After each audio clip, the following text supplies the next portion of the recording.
camera, are we about ready? All right. Let's call to order this meeting of the Montara Water and Sanitary District Board of Directors. It's June 4th, 2015 at 7:36 p.m. Could we have a roll call, please? Director Slater-Carter. Present. Director Harvey. Here. Director Boyd. Here. Director Wilson. Here. Director Hooper. Here. Okay. Don't really have a president's statement, but let me just note we have a few more people here than normal. I'm going to be asking if you are going to be speaking to fill out a speaker slip like this.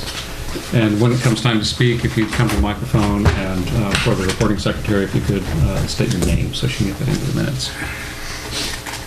Do we have any oral comments for items not on the agenda? I have one speaker slip. Greg, I see yours is on the retirement plan. That's I'm on the not agenda. sure whether That's on the my agenda. issue is on the agenda. The PARS thing is on the agenda, but I didn't see the alternatives to the PARS thing. That would be the agenda item where we'll take it. Okay, thank you. Okay. Bill Kehoe.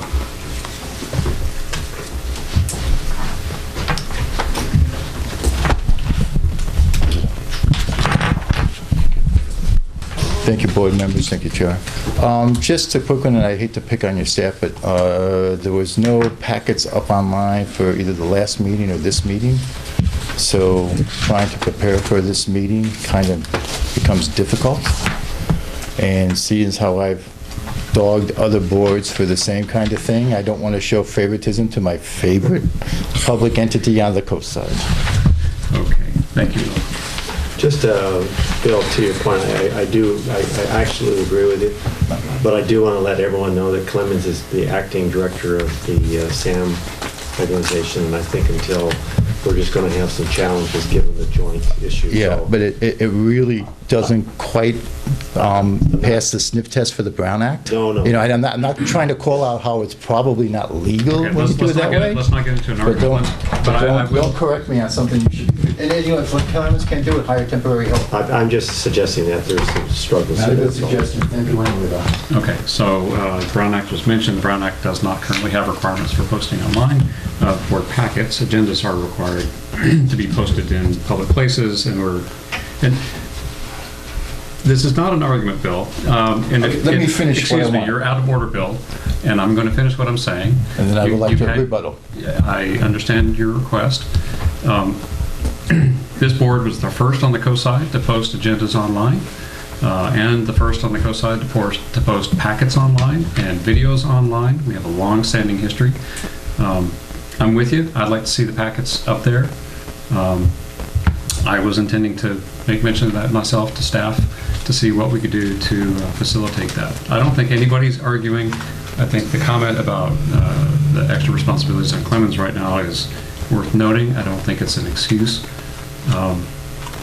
We'll see what we can do. Okay, and I heard it as an excuse. Believe me, I know how hard Clemens works. I come to these meetings all the time. But like I said, I am working with a group of people who are advocates for open government. And one of the things that has to be clear is this information for every public agency needs to be online. The Brown Act is the minimum standard. I agree. We expect people to beat that.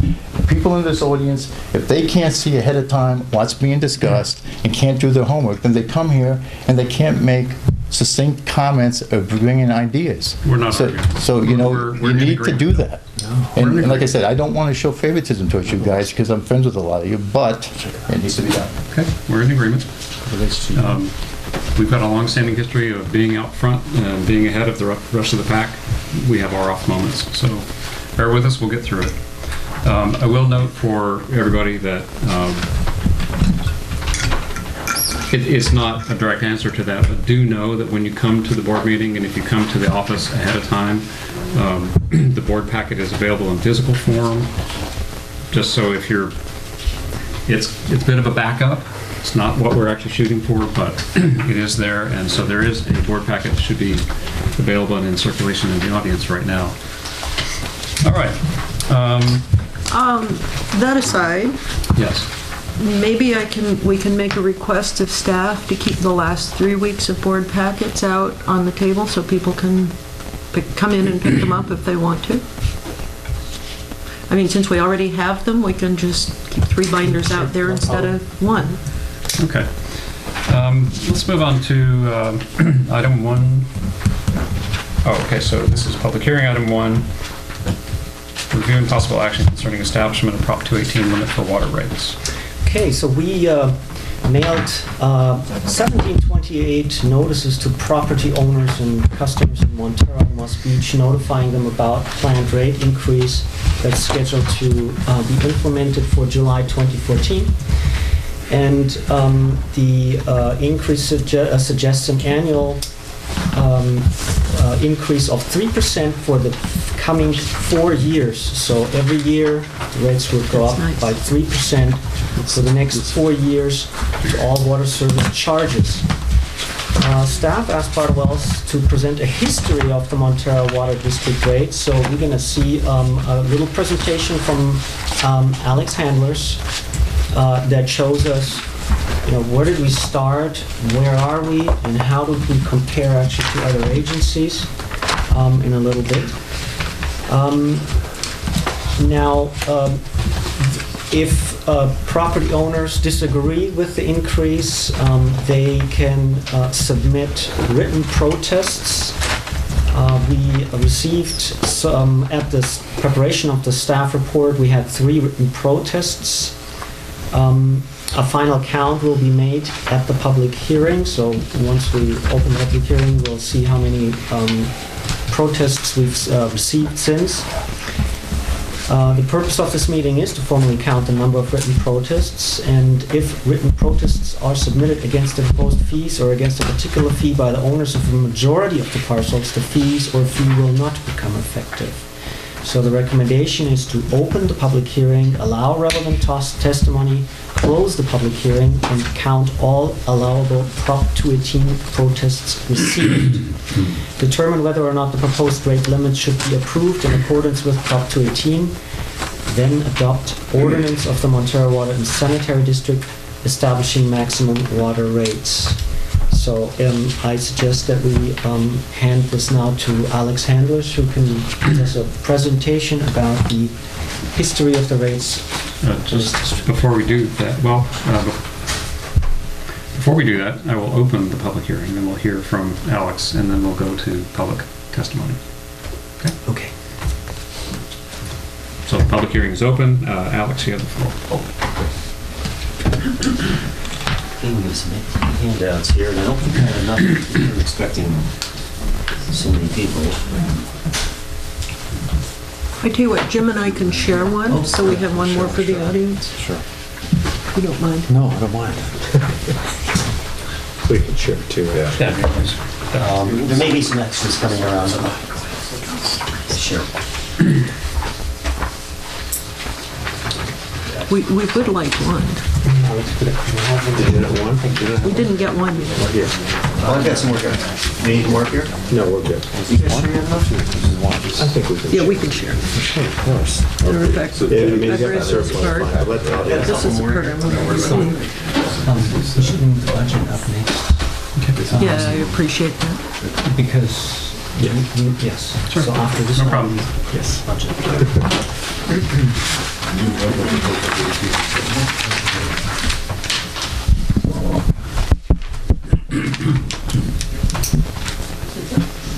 Is this thing on here? Yes, Okay. it's not amplified. Okay. It's Well, just for the camera. yeah, I'll walk through this pretty quick. I think what Clemens wanted us to present at this time was kind of a history of what happened to your rates compared to what was projected would happen with your rates from long ago, and see how you compare against some other communities. So we have a few kind of comparisons in here. One is actual average water bill. How is that compared to what was proposed was going to happen to your average water bill way back around the early 2000s when you acquired the water system? We also have some comparisons of operating costs per capita to a number of other agencies, some other coastal communities, and some other agencies we had data for in the Bay Area.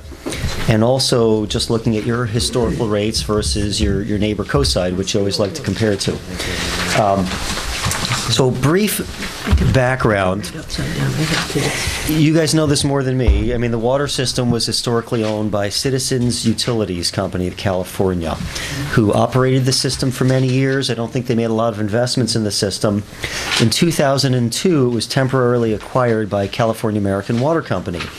At the time, as I was mentioning, there was very little investment being made in the system, which is pretty typical of private water companies. Your rates were very high compared to most agencies around, and CalAm actually submitted a plan where they were anticipating skyrocketing the rates over a number of years to fund some investments in the water system. So locally, for many years, people were unhappy with the service, with the rates, and with the lack of local control.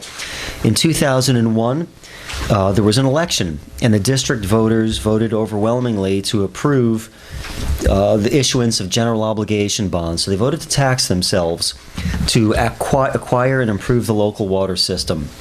And the vote was approved by 82% of the voters, which is extremely high. So a very high community desire to do this.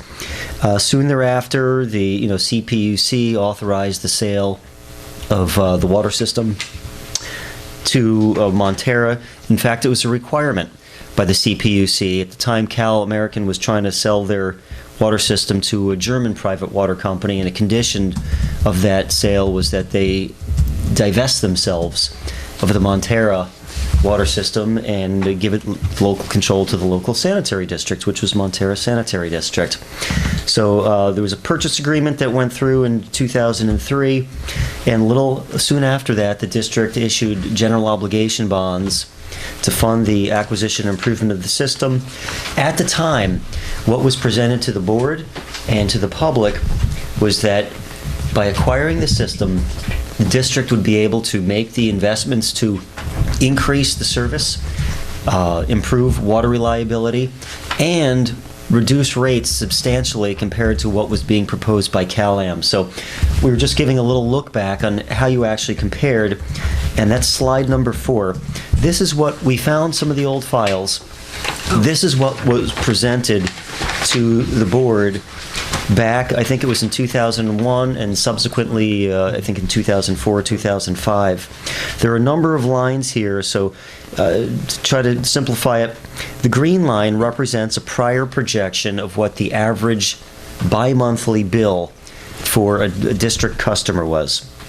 And it showed that the bill would be relatively flat, but gradually creep up over time. On top of that, local customers also had to pay GO bond taxes on their property taxes, and that's what the orange line represents, a combination of the local rates plus the bond payments. And the red line that goes up, and away, that was CalAm's proposed long-term rate increases from their master plan and in the general rate case. So that was their projection. So how did things turn out? On one hand, the GO bond payments have been decreased over time. This is because the bonds were refunded a little over a year ago at a very favorable rate. You were actually been able to get a little extra financing out of that to help fund some system improvements. So your GO bond rates are currently, your GO bond payments are currently lower than they previously were. And in terms of the rates, what's actually transpired with the average water bill is the blue line that's on that chart. And then if you go to slide 6, just to highlight what's happened, the green line again is the prior projection of the average bill. One thing I want to note there is in the past, average water use was a lot higher than it is now. The average bill was 16 units per bi-monthly period.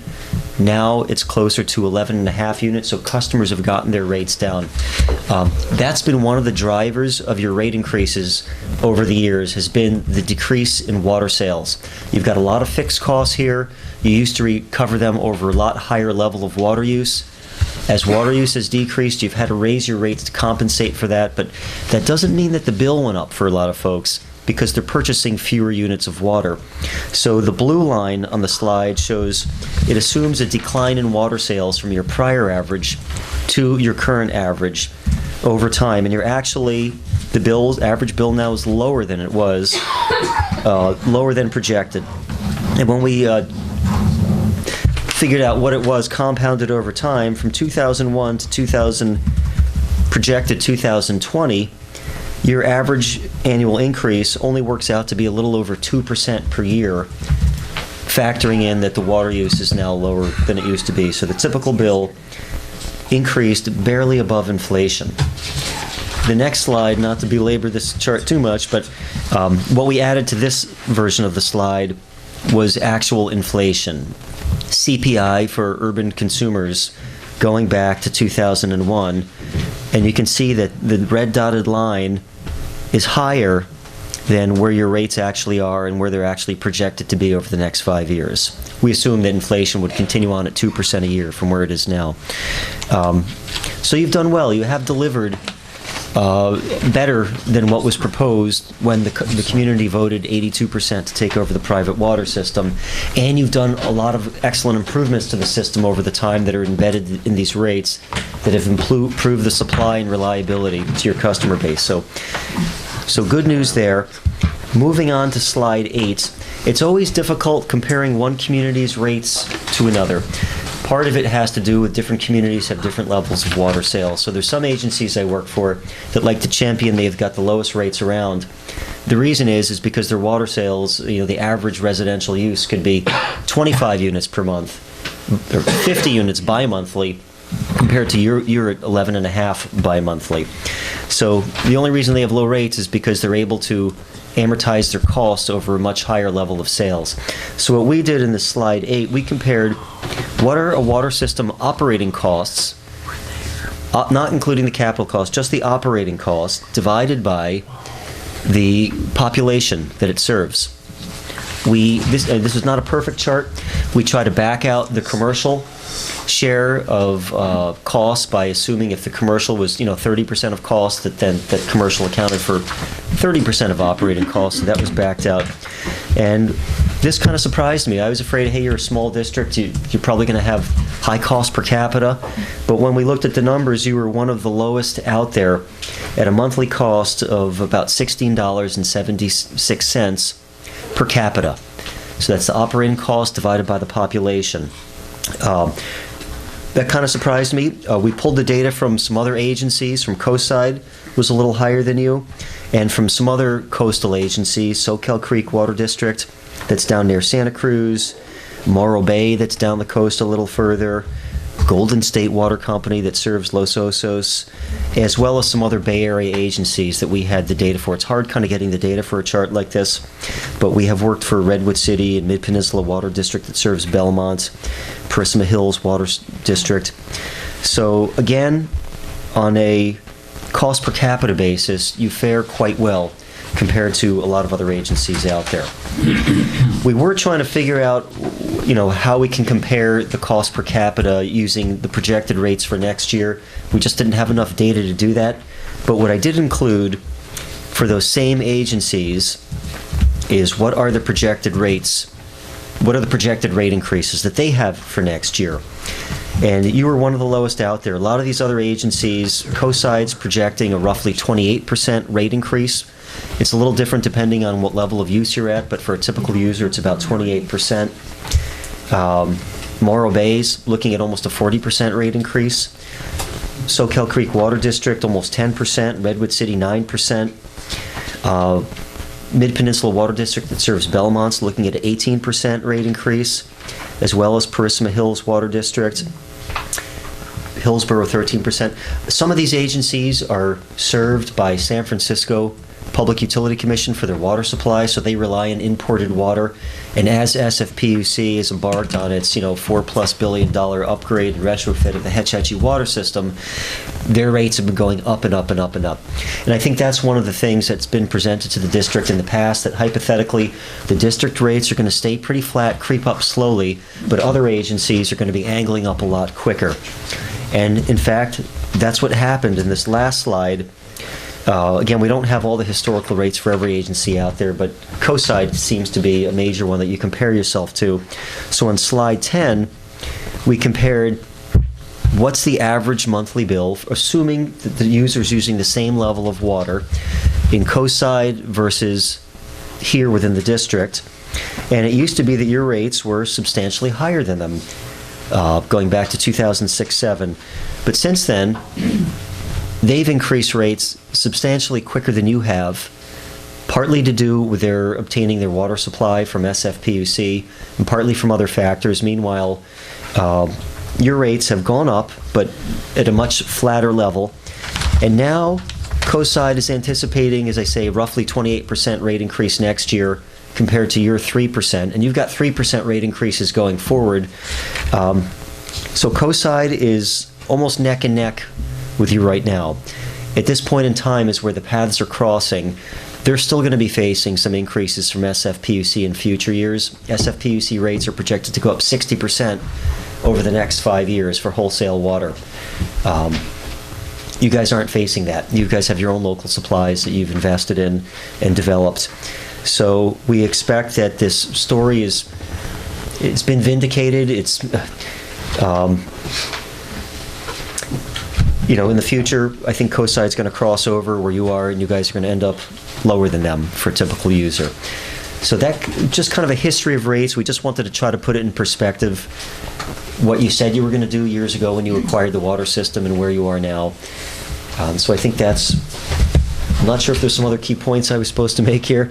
But the story, you don't have the lowest rates out there, but what you told everyone's come to fruition, and your rates seem to be reasonable compared on a per capita basis to other agencies out there that we looked at. Thank you. I appreciate you putting all that into graph form. We've known a lot of this stuff, but having it all assembled into graphical form is really helpful. Before he sits down, the average annual interest rate over the same period of time has been around 2%, right? Inflation? Inflation. So we've been Higher, yeah. we've been keeping at, or what you're saying is below inflation. When you factor in that water use has gone down, and that I think is a key point, because your rates have gone up more than 2% a year. But part of the reason they've gone up is because the water sales have come down. So you have to recover your fixed costs over a fewer number of units. So some of those rate increases, but they don't translate to bill increases, because if someone's buying, went from using 10 units, now they're only purchasing 8 units, the rate's higher, but they're purchasing fewer units. The bill is hardly increased. So yeah, your average bill has gone up less than inflation over the last, 15 plus years. Okay. The other comment I will add is under Caroline. We're going to have a discussion period after we hear the testimony. That's fine. I just wanted to add for the audience that we can now add water connections to a system that couldn't do it before. Okay, so do we have any members of the public who wish to offer testimony on this? I have questions. Relevant testimony first, and then we'll close the hearing, and then we can go into a little more traditional stuff. Ask him a question, so. Sure, we can do that. Time would come for that. We can do that. Well, hearing none, can I have a motion to close the hearing? So moved. I'm giving that to Dwight, and it sounded like Catherine seconded. I second. All right, it's been moved and seconded to close the public hearing.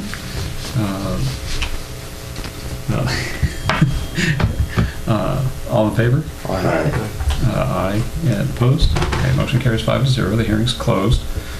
We now need to count all the allowable Prop 218 protests received. Do you have a final count, Dave? Actually, no, All right. Do we have any in the audience? So Well, they have to be submitted by now, so. Oh, okay. I have, hold on, 1, 2, 3, 4, 5. I have 6, 2. I'm not sure if they're valid. But let's call it 6. Okay, we have 6.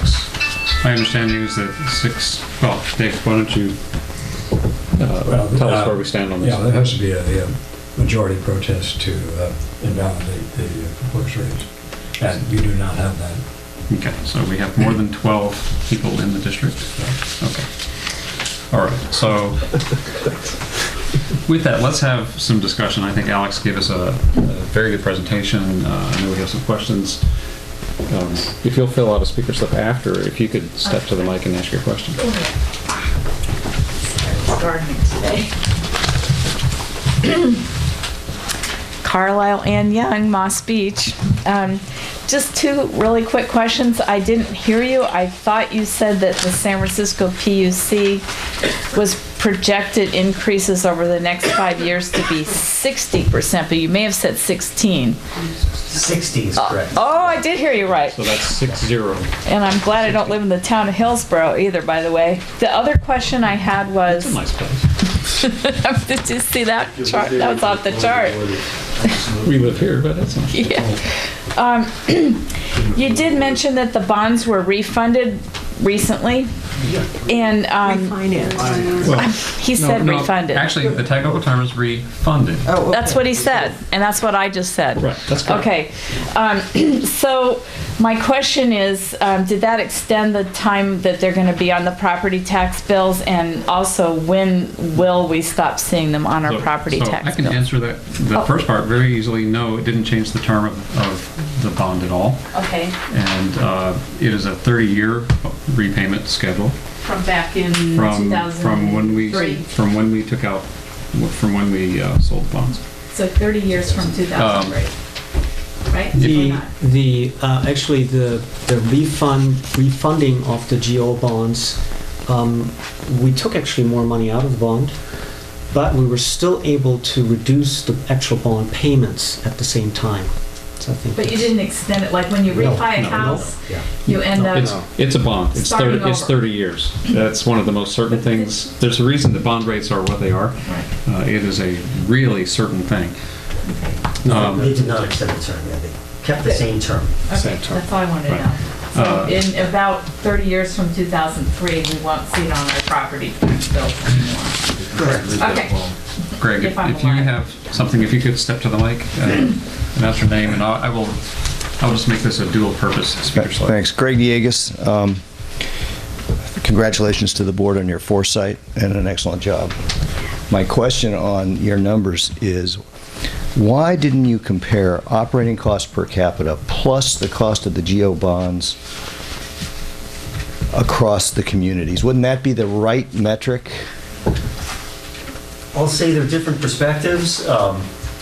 We didn't because most other communities, when people, they have to pay to connect to the system. Like we talked about Hillsborough, they've got a connection fee that might be over $12,000 for a new home to connect.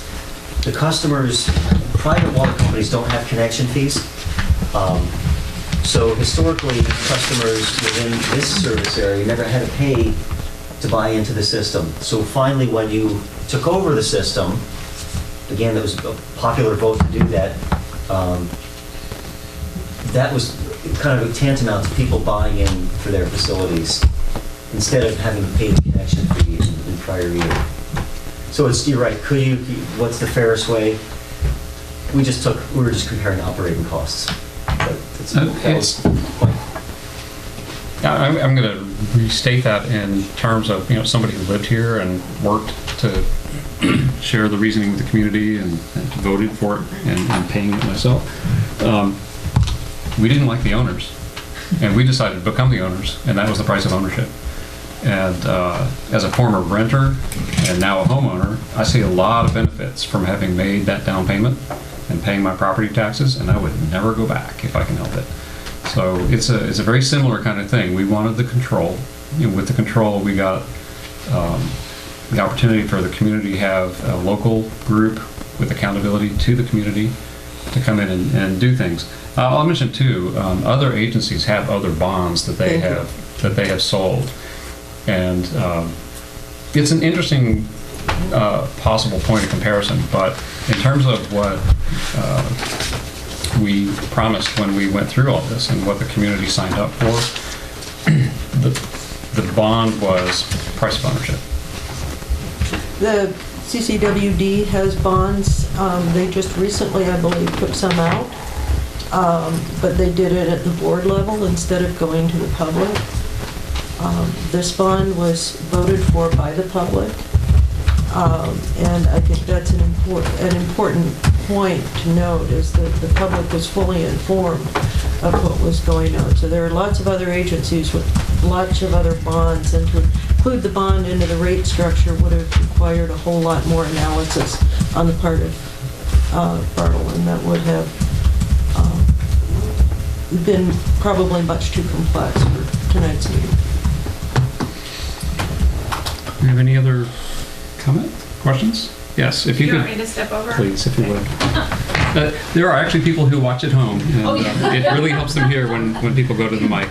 It's just like at the MCC. Yeah. We sometimes forget to ask people to come up, and then people at home can't hear.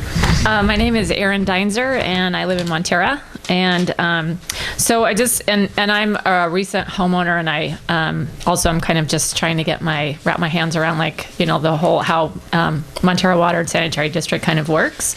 But I do have a couple of questions, and some of them are drought related.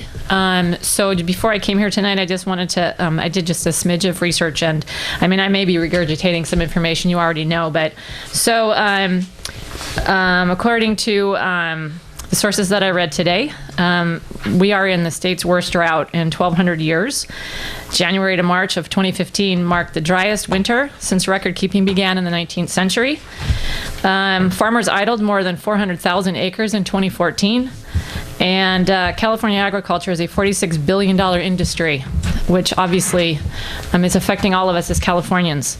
So my question is, what happens if things get worse and water becomes even more scarce? Are we going to be then anticipating perhaps having to share our current water source with other people? And if so, how is that going to affect what we're talking about here tonight in terms of rate increases? I mean, are we absolutely locked into, you know, 3% a year or whatever it is for 4 years and nothing can change? Or if for whatever reason, I mean, I don't know how eminent domain works or any of that kind of stuff, but I just was kind of curious about that. And then the other part of that is, there are some programs that I've noticed are part of other water districts that we don't seem to have here. And one of them is called a Lawn Be Gone program. They're offering rebates for homeowners who remove their lawns. And again, you know, I was just kind of wondering if somewhere down the line, I know that's not relevant to the topic this evening, but I just was kind of wondering how that might all tie into the equation down the line if we decided to do that. Let me see if I can address these in a Prop 218 relevant kind of way.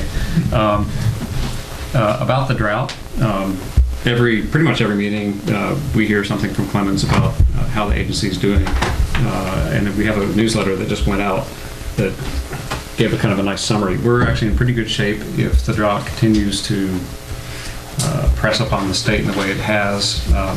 We can continue to conserve, and what we're asking the community to do now is pretty much keep doing what you've been doing, because it's working really well.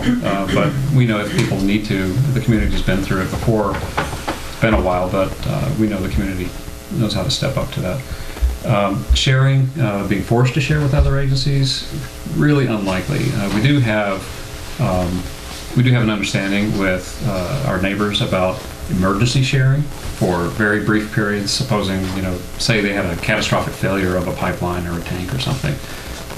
To the extent that we could help out without creating a health and safety issue here, we're committed to engaging with them to try to find ways to help, and likewise they with us. Are we locked in on the 3%? If we pass this tonight, we can always come back to the community and say we need to change it. Let me note too that the 3% is an upper limit on what we are authorized by the community to do. We can always go less. We think it's, well, others can speak if they disagree, but from my point of view, 3% is modest. It barely keeps us right at the inflation rate, and we do have a responsibility to attend to some of the things that we put off during the financial downtime. This stuff doesn't stop wearing out, so 3% is modest, and I think it's fiscally sound. The economists that we work with on rate setting are always telling us that we need to set higher rates. And we're like, you know, our community's sensitive because of what Cal-Am did in the years before and where that landed our rates and what it cost to operate this district. And we've been frugal, and we've done a lot of things with the investment that we've been given to make it possible to keep the rate of increase in our rates down to something as flat as it has been. About the programs, you mentioned programs. I'll just throw in the free pitch about we have rebate programs for high efficiency water using appliances like dishwashers, washing No. machines, washing machines, and Toilets. toilets. Do we have any other appliances that we're doing? That's it, but we have the highest rebates on at least the stretch of coastside from Daly City down to Pescadero. We just increased the rate for a toilet to $100 per toilet. You can buy a toilet for $120 nowadays, so I think that's a very good deal. Anyone should change out their toilets right now. Brief comment to our water situation. Very good questions, by the way. Thank you. This agency, again, depends on local sources. The amount of rainfall that we see here on average is 32 inches. San Francisco, it's around 22 inches.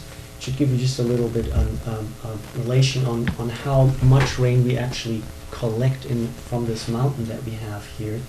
So this is really a wonderful setting for an agency depending on local sources, because we definitely, for example, we are right now at 26 inches this year.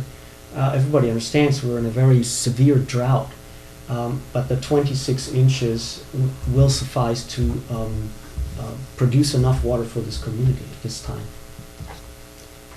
Thank you for your questions. Those were good. What about that Lawn Be Gone program? Have you guys talked about Okay, it? show of hands? No, no show of hands, but our community doesn't have a whole lot of lawns. And we do have, this was the first place I ever lived where I came from Texas. You had to have a lawn. Probably Johnson grass, but maybe some fescue or something. There were different kinds. If you lived near a golf course, you had like the really nice kind. I got out here and I'm like, what would you do if you didn't have a lawn? And then I moved to Montara and I'm like, oh, you go up my street and there's like 8 different ways to do a front yard, and I just love that. And none of them are lawns. None of them are lawns and none of them get watered. It's really amazing. I've learned from some of our neighbors about collecting rainwater in barrels and how to do that on the cheap. Turns out 50-gallon corn syrup barrels tend to be cheap to get and easy to deploy. And if you drive up 7th right at Fairlawn, you can see right there in somebody's front yard how they've got that rigged up. It's really cool. We just implemented 2-day-a-week outdoor watering restrictions. So we have already some incentive to go as drought tolerant as you can in your front yard. And if things get tighter, I'm certain that the state will require even tighter restrictions on outdoor watering. So it's an interesting idea. I don't know if we've assessed what the impact would be and if it's worth pursuing, but we could talk about it. Lawn Be Gone? Yeah. Something, well, just think, if you just stop watering your lawn, how much water you save, so you don't need to be paid. Essentially, you're paying yourself to get rid of it. It's its own reward. It's yeah, self-rewarding. Take the money that you're spending on that watering and go to one of the native nurseries and buy some local plants and then collect water in the shower to get those plants established, and then you'll never have to water them again. Well, and that's something maybe we should take up and talk to Clemens about, is having photos submitted to our website, if you can identify the name of the plant, of zero water plants that you see around the community, or that people who are master gardeners or plant specialists, native plant specialists, might be able to recommend, and that you can see actually in place. There's a lot of things like the South African daisy, it's pretty ubiquitous, and there are a lot of very interesting landscaping elements in the county. There's one more question, Erin, that you came up with, and I can't remember. Eminent domain. Eminent Yes. domain. Thank you. We know how that works. And because we're a public district, I believe, Dave, you can answer my question, but no other public district can do eminent domain against us, right? Against us? Yeah, to take us Well, over. no, actually, the law does allow one public agency to condemn another public agency's property, but it calls for a high level of proof with respect to proving that the condemning agency has a more significant public use. It has to be a level of proof that's extremely high and frequently, not very frequently done. So if we hear of eminent domain against this district, you will see quite a few of us at the post office Oh, yeah. with alert signs. Door to door, standing in the streets. We've done it before, and, you know, push comes to shove, we'll do it again. But we were never threatened with it, were we? No. When there have been things which caused some concern. We worked for years with the with the California Public Utilities Commission when the water company was still owned as a shareholder-owned corporation. It was regulated by the CPUC. And we went to all their meetings and such, and we worked tirelessly to, we and the Montara Moss Beach Water Improvement Association worked very hard to get the PUC to order divestiture at the point where the California system that was being bought by another company, right at that transition, it had to be approved to the PUC, and we went and prevailed and actually got the PUC to order divestiture of this district to a public agency. At which time a neighboring public agency said, "Oh goody," and started moving to try to be the one. And we're like, wait a minute. And, you know, we sounded They weren't the ones at the post office. We sounded the alarm, and they saw the wisdom of us being the ones who drove forward on it. And then we did our community did all the legwork to get to where we could then wind up where we are now. And frankly, I got to tell you, it seemed like it took forever to get to that point, and now I can't believe we've been running it for how many years? 11. 11. 12. 12. 12 this fall. Yeah, it's unbelievable. In August. Yes. 12. Pretty soon it'll be able to drink. All right. Well, let's move into board discussion about possible adoption of. Oh, one other question that Aaron had. That I thought I wrote them all down. No, you didn't. But I remembered it. You asked if we were required to have 3% raises a year for the next 4 years, and the answer is no. We have to prove, every time we do a rate increase, we have to prove the need for a rate increase. So it's a 3% maximum. And so our history has been that we didn't meet the 318 maximums in the time limit that we had been talking about, the 218 limits. So typically our 218 limits are much longer than the time span that was on the 218 notice. For instance, our sewer rate that we're going to be talking tonight, we are over the time limit, or we're at the end of the time limit, we still haven't met the 218 maximum. So typically the history of this board is to set a adequate rate increase to cover needs, but every time we need to do a rate increase, we examine what the extent of the rate increase is needed, and so typically it's less than what we are allowed to do. So the last water rate Prop 218 increase was in 2010, and it was designed for 2 years, to last until 2012. And here we are in 2015 now, having a need to increase the Prop 218 level again. So hopefully this we will be able to stay below the 3% and can extend the Prop 218 limit, or staying within the Prop 218 limit for a longer time than 4 years. I mean, I want to caution us a little bit. I mean, I think the history here is excellent. The vulnerability of this agency right now is with their employees and the fact that they are not competitive with their adjoining agencies. And I think one of the issues that we really have to be, and when we get into the PARS discussion and all that, we've got to be really clear now that we really have to invest in our employees so that we can maintain them here on a longer term status. And this rate increase and the PARS discussion is all about investing in our employees which historically, I think, we're at a point now where we really have to think that is our priority for the stability of this agency. So while I think that it's noble that we'll try to do it within, to extend that 208 or 218 what we're talking about, we just cannot forget that the reason we're functioning is because of our employees, and much of our discussion is really investment in them. So I'm a little nervous about 3% because I think it's conservative given that need, but I think it's something we can work with, but really at this point in time, we just got to make sure we do not underinvest in our employees. So I don't want that message lost in this discussion. Okay. All right, so let's move into board-only discussion on this. Do we have any further discussion amongst the board members? Just a clarification, water and sewer were both, the magic number is 3%, right? We will get to the sewer Next. at the next item.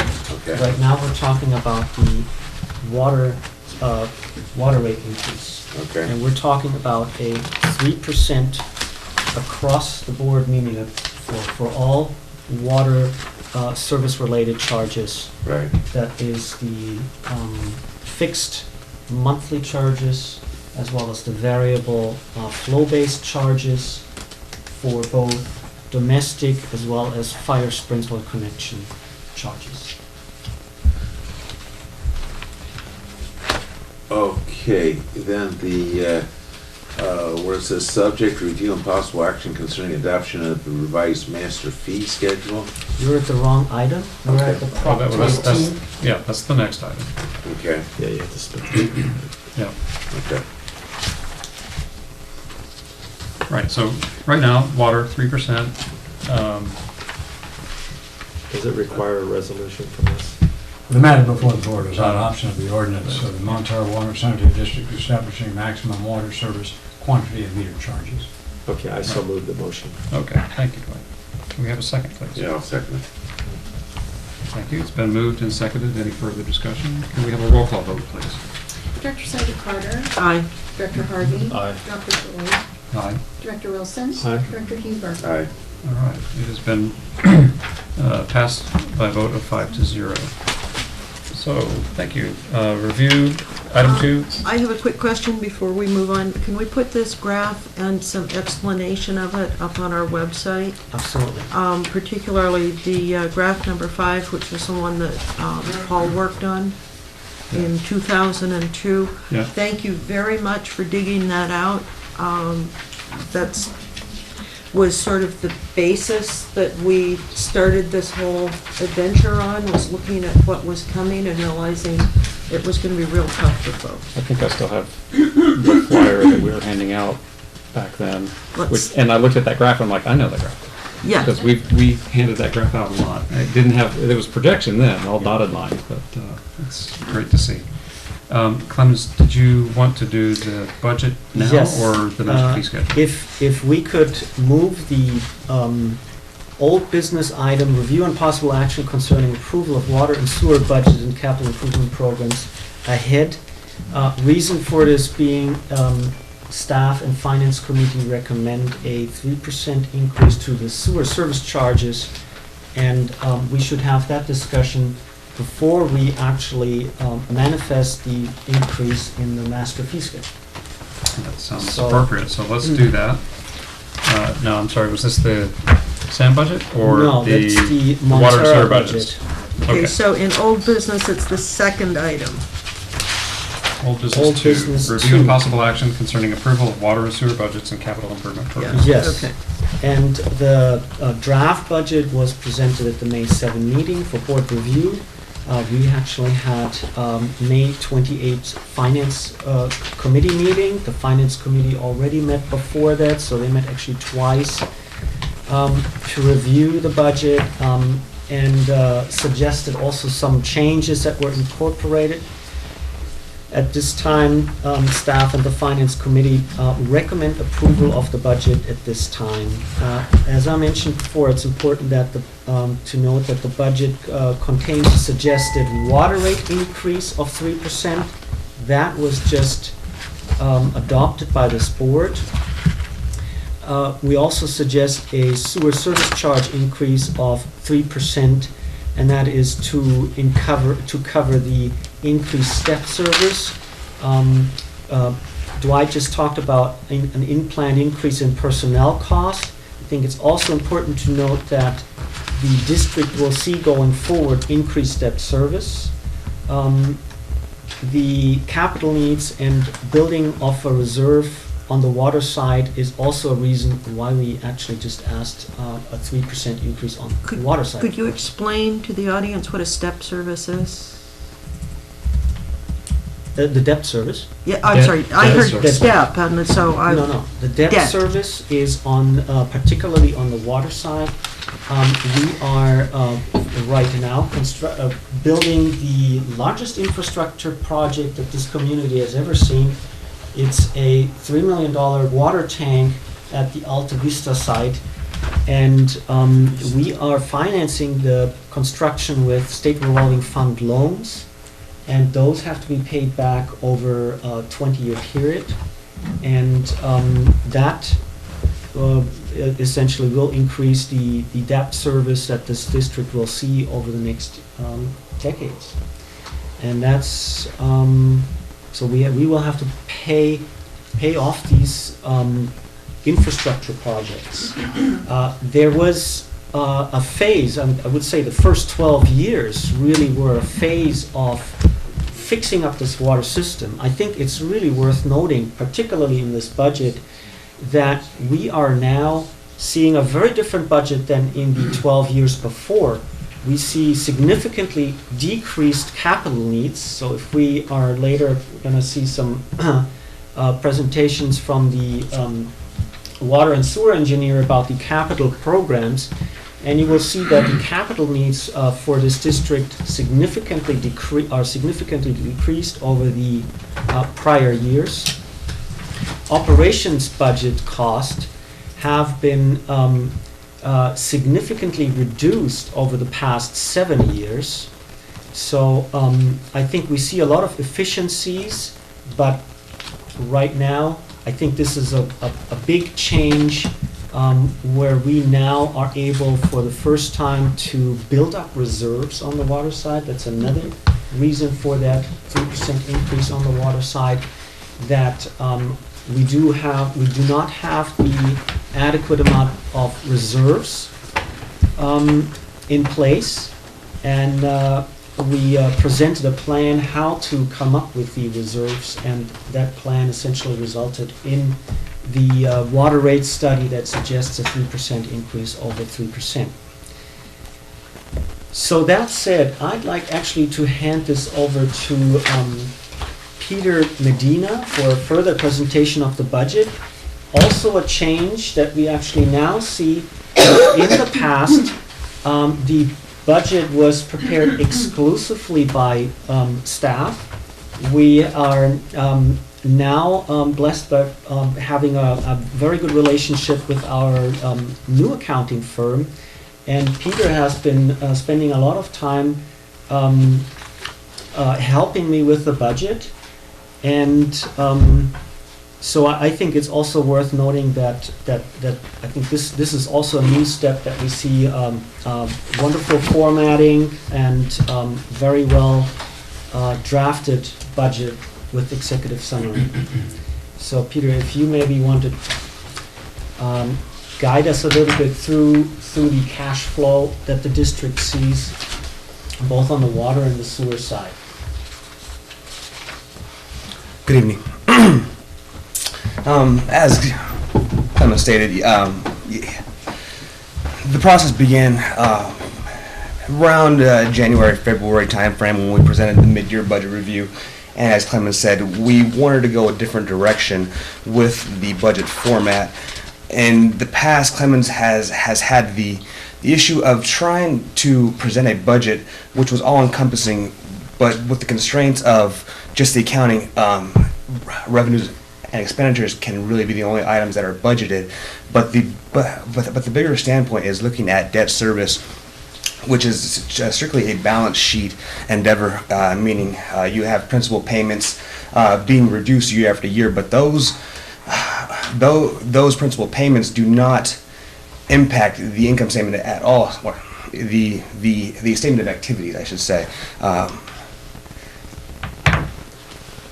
You guys, but it's actual physical dollars going out the door that have to be paid there. That's all set up. So the constraints are in place. So you have to show that the water rates that are currently in play are going to cover this debt service, and you can't do so if close to $1 million of funds going out the door cannot be captured on the normal activities budget. So we decided to go to the model of a budgeted cash flow, which you guys will see on page 4 and 5 for both sewer and water.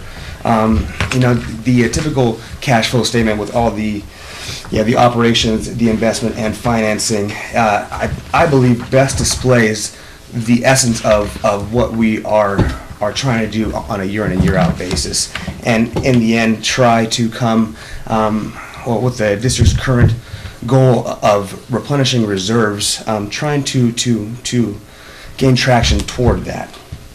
So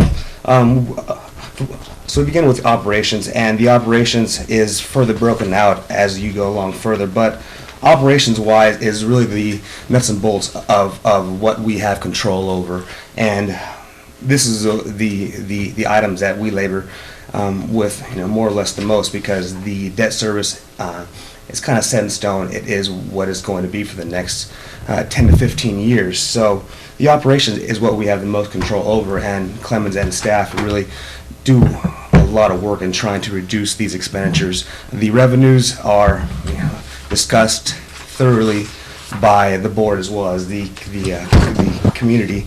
Nobody likes to see rate increases.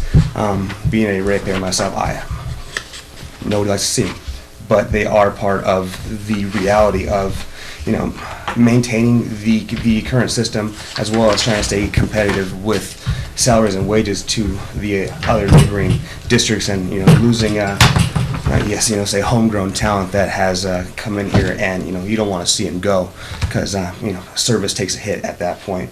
So with operations, this one-page outline really is the guts of, if you go further on pages. Sewer, we're looking at close to 50 accounts which have activity, which we budget for. Clemens and I, we sit down and we go throughout each account. We look at it at a few different angles. The majority of the accounts are based on a trend. Service charges are typically monthly. There are some, such as memberships, where you pay a yearly fee, and that's kind of done.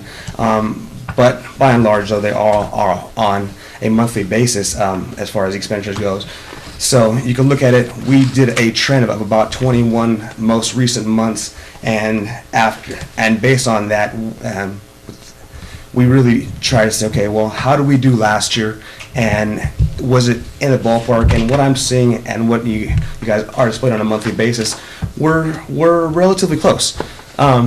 This next year, 15-16, we really try to pare down on items as much as we can, looking at it, saying, okay, well, what are we seeing? Is it appropriate, the dollar amount that was currently in place? And as you guys can see, if you guys go to page 12 and 13, the expenditure categories, we're looking for reds. We are really reducing budgets in a lot of expenditure categories. On the sewer side, we're kind of constrained. The biggest cost we have is the sewer authority mid-co side. Though those monthly costs that go out, so those are more or less dictated to us. So outside of that, though, we are reducing services, professional services, as well as pumping and other accounts, which is a slew of other accounts which don't quite fit into these 7 or 8 categories. On the water side, we were even better. We were able to reduce budgets in 6 out of the 9 expenditure categories.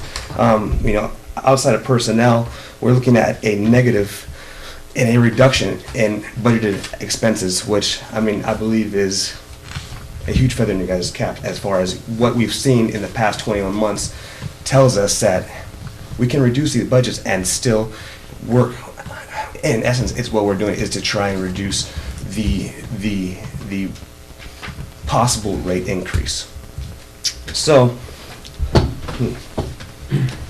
going forward, like I said, the cash flow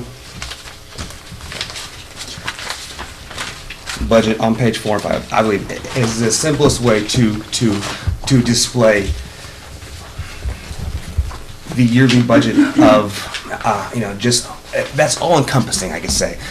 It's everything. It's everything that comes in and out the door, it's on this sheet. So, going on here, bottom line is, the projected overall cash flow for the sewer side is a little under $10,000, $7,423. So this one's pretty tight. We didn't. This was really with just the sewer service charges. They were based on flows during the wet weather months, as you guys know. We were told a few weeks back that it was about a 15% reduction in flows. So that is, if we max out our Prop 218 limit of a little over, about $43, I believe, we would still be expecting less cash than we received this year. So, and that's, going to the limit. So we weren't going to do that. That's about a 9% rate increase over last year. And I said, with that 9% rate increase, we would still be receiving less cash. So we're dealing with less money on the sewer side. And even with that, we are still able to turn, to be able to have a little bit more money to put toward reserves, a little under $10,000. Not much, but budgeted, it's positive. Operations, I always like to see positive operations. If we're budgeting negative operations, we're gonna have a problem, but we haven't had that problem, so we are able to really fund other items through our rates. So that's positive. On the water side, a little over $100,000 toward reserve budgeted, another positive. Operations wise, a positive $544,000 in positive operations cash flow. Very positive. The investment side is a little bit below, based on the capital improvement program, which we received from our engineers, at about $1.7 million, which the bulk of it is going to be the completion of the Alta Vista tank. So that should be completed during this next coming fiscal year. And after that, though, we have the SRF funds, which will go to fund that of $1.2 million, and then debt service of a little over $1 million. So all in all, these items all flow and just give you guys the full picture of what the district is expecting for the next coming fiscal year. Kind of skipped over the most. I say the most important part. That is the most important part. But the executive summary. This is the words that Clemens and I worked on this together. But he gave me a lot of leeway to just express my voice as far as what I've seen during my time here. And I have input from both Catherine and Bill from the Finance Committee, and we got through this. And I believe it's a good summation of the process that we went through and what we expect in the next fiscal year. Further graphics are, I like the one I said on page 12 and 13. That gives us our expenditure categories and really how we budget. On the sewer side, the lion's share is Sewer Authority, Midco side at 67%. Water side, personnel, 54%. And once again, touching on personnel, if you guys go to the very next page, sorry, not the very next page, but page 16, we have a graphic that staff prepared, Judy, of the projected actual expenditures for salary and wages. I believe this to be very helpful because it really paints a picture of kind of what the district was dealing with this year as far as being short-staffed and having staff turnover. About midway through for the water side, the red items there in double time, we didn't budget for that, but as far as the overtime budget at $43,000, we're still a bit over by about $5,000, meaning we saw much more overtime.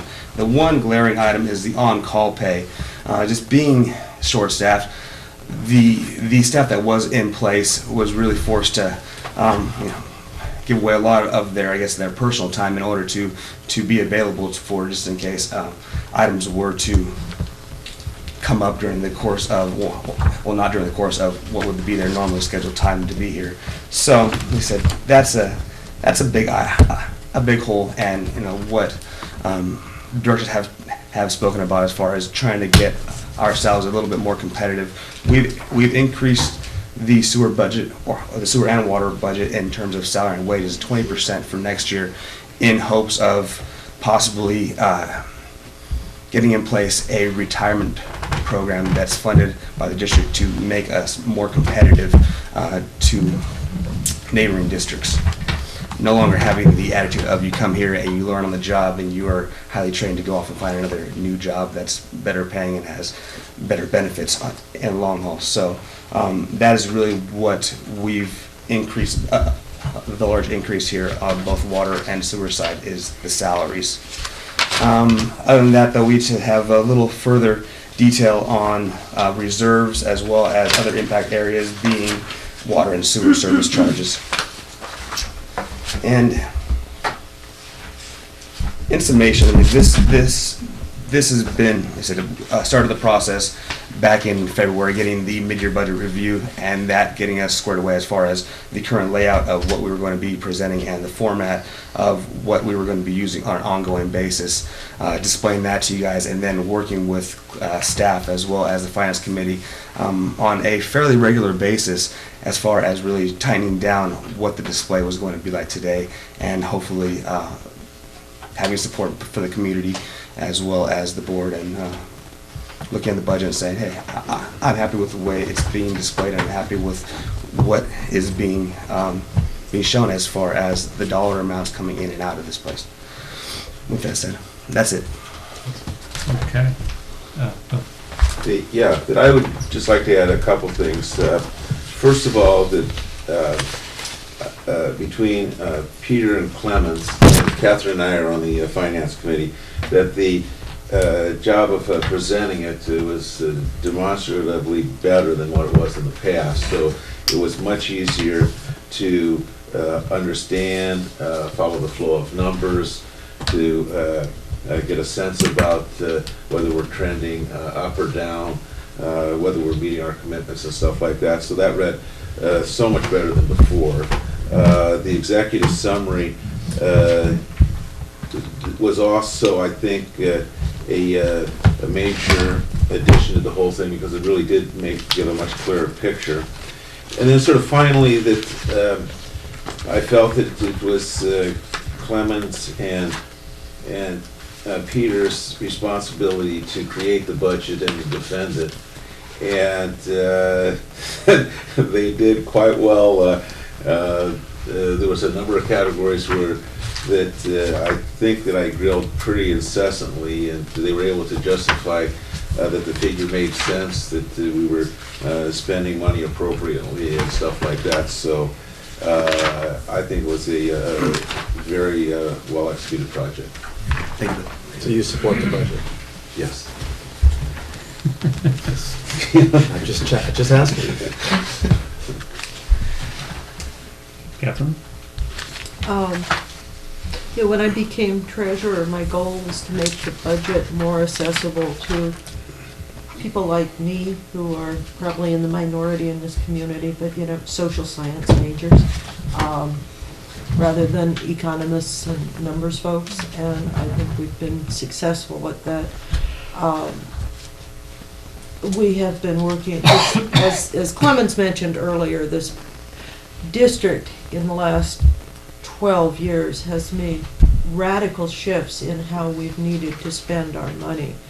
And we have taken what many of you know was at best I would call it a rattle trap kind of water system that was held together with chicken wire and duct tape, and we actually had dug up some pipes that were repaired pretty much that way. It was they repaired just small sections with instead of taking out whole sections of pipe, and so our leak rates have gone down that has helped control our rates dramatically.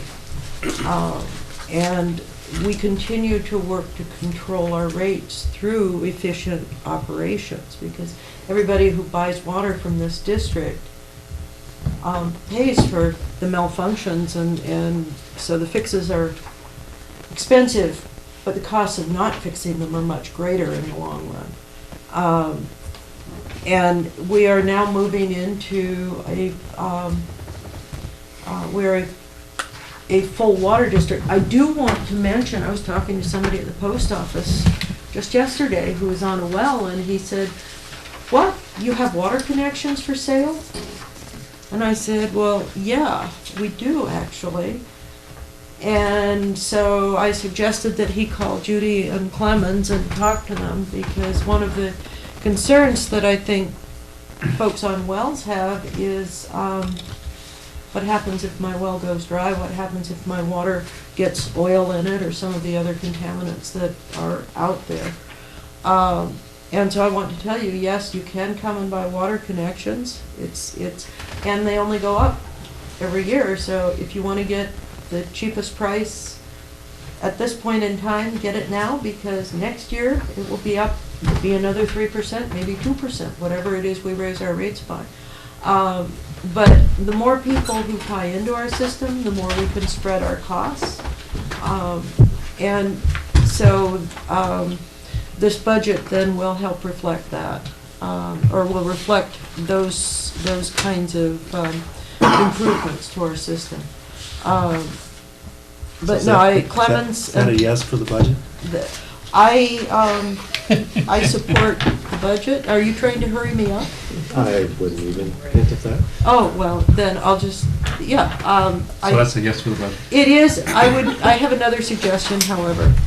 Next time, because we'll probably have as many people here again next year, let's put a note to have 5 copies of the budget available to distribute around the audience so people can see them. I think it would be, one is... And online, so people can bring their tablets and laptops and have them with or without the paper. Although I gotta say, I'm as digital as you get, but really when it comes to the budget, paper, you just gotta be able to put your fingers in like 5 different places. Just showing you the image. Yeah, I'm just old. All right. Jim, anything? Nope. I'd like to thank our committee members, Clemens, Peter, thank you very much. This is as together as I can remember it being. And I have one more comment. And which I'm sure you will It's time add. for your comment, go ahead. Thank you. If you have suggestions as to how to make the budget more clear and more understandable, let me know, let us know, because we're not here working for us, we're here working to make the reason we took over this district was to make it transparent for the people who live here and own it. So sometimes we're very familiar with these things and we're not as good at making it as transparent as we could be. So please let us know what we can do to improve it. Let me mention, by the way, from time to time I meet folks who aren't familiar with how this board works. Board members are community members who do other things for a living. That's one reason I start with thanking the committee members, because it takes a lot of their time, and it's volunteer time, outside of their normal work efforts, because they don't work here at the district full time. We do get paid. We get paid $75 a meeting. I had someone call me not long ago. That sounds good to me. It's good money, let me tell you. It adds up, you know. It's after doing this for 20 years, you know, it turns into a tidy little sum. Erin is on the Mid-Coast Council, and so I hope she will stay to give the Mid-Coast Council report at the end of the meeting. But I did have someone call me recently and talk to me in such a way as like he didn't understand why I wasn't responding like a full-time person might. And I realized it's not that obvious, so maybe I'll just say it. But it is an honor for us all to work on behalf of the community, but it's especially when things come together in this way. Is that public comment on this item? Yes. Okay. Question. We have a question Go over there. on this item from Sid. Time to go. Yes, please.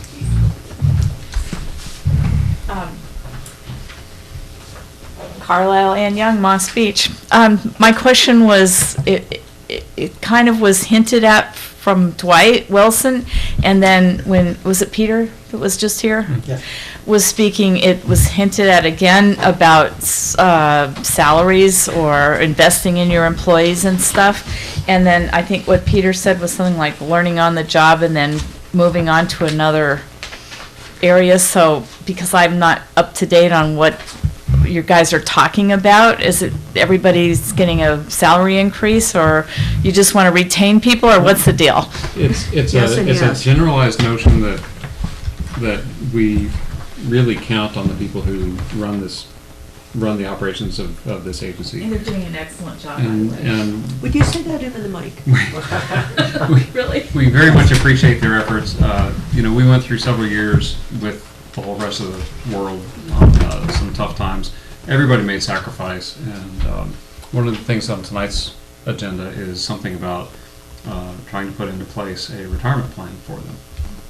This is one of the ways in which we're able to talk about the kinds of things that we want to do to invest in the people who work here. So, That's what they meant. yeah, Okay, thank you. by no means the only thing we want to do, but that's the one that's on the agenda tonight. So with that, I make a motion to approve the budget. I second the motion. Okay, so I understand that motion to be to adopt the resolution next in order, the resolution of the Montara Water and Sanitary District approving budget for the fiscal year 2015-2016. Is that right? That works. Okay.